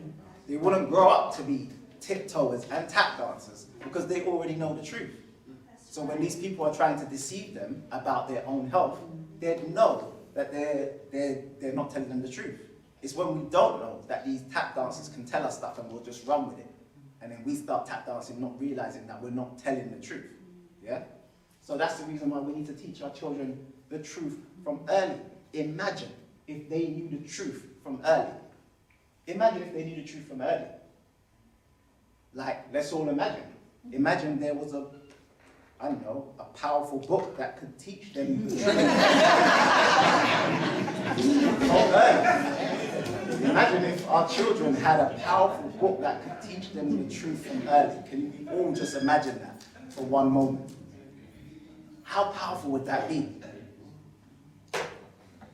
Now for one moment, family, imagine if that book didn't exist.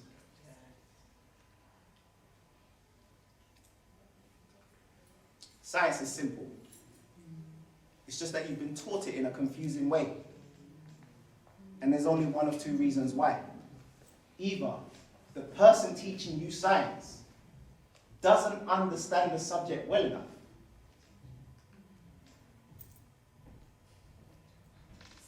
or they do, they just don't want you to understand it. I'm going to let you put two and two together on that one. My name is Leo Marshall, and that concludes the end of my presentation.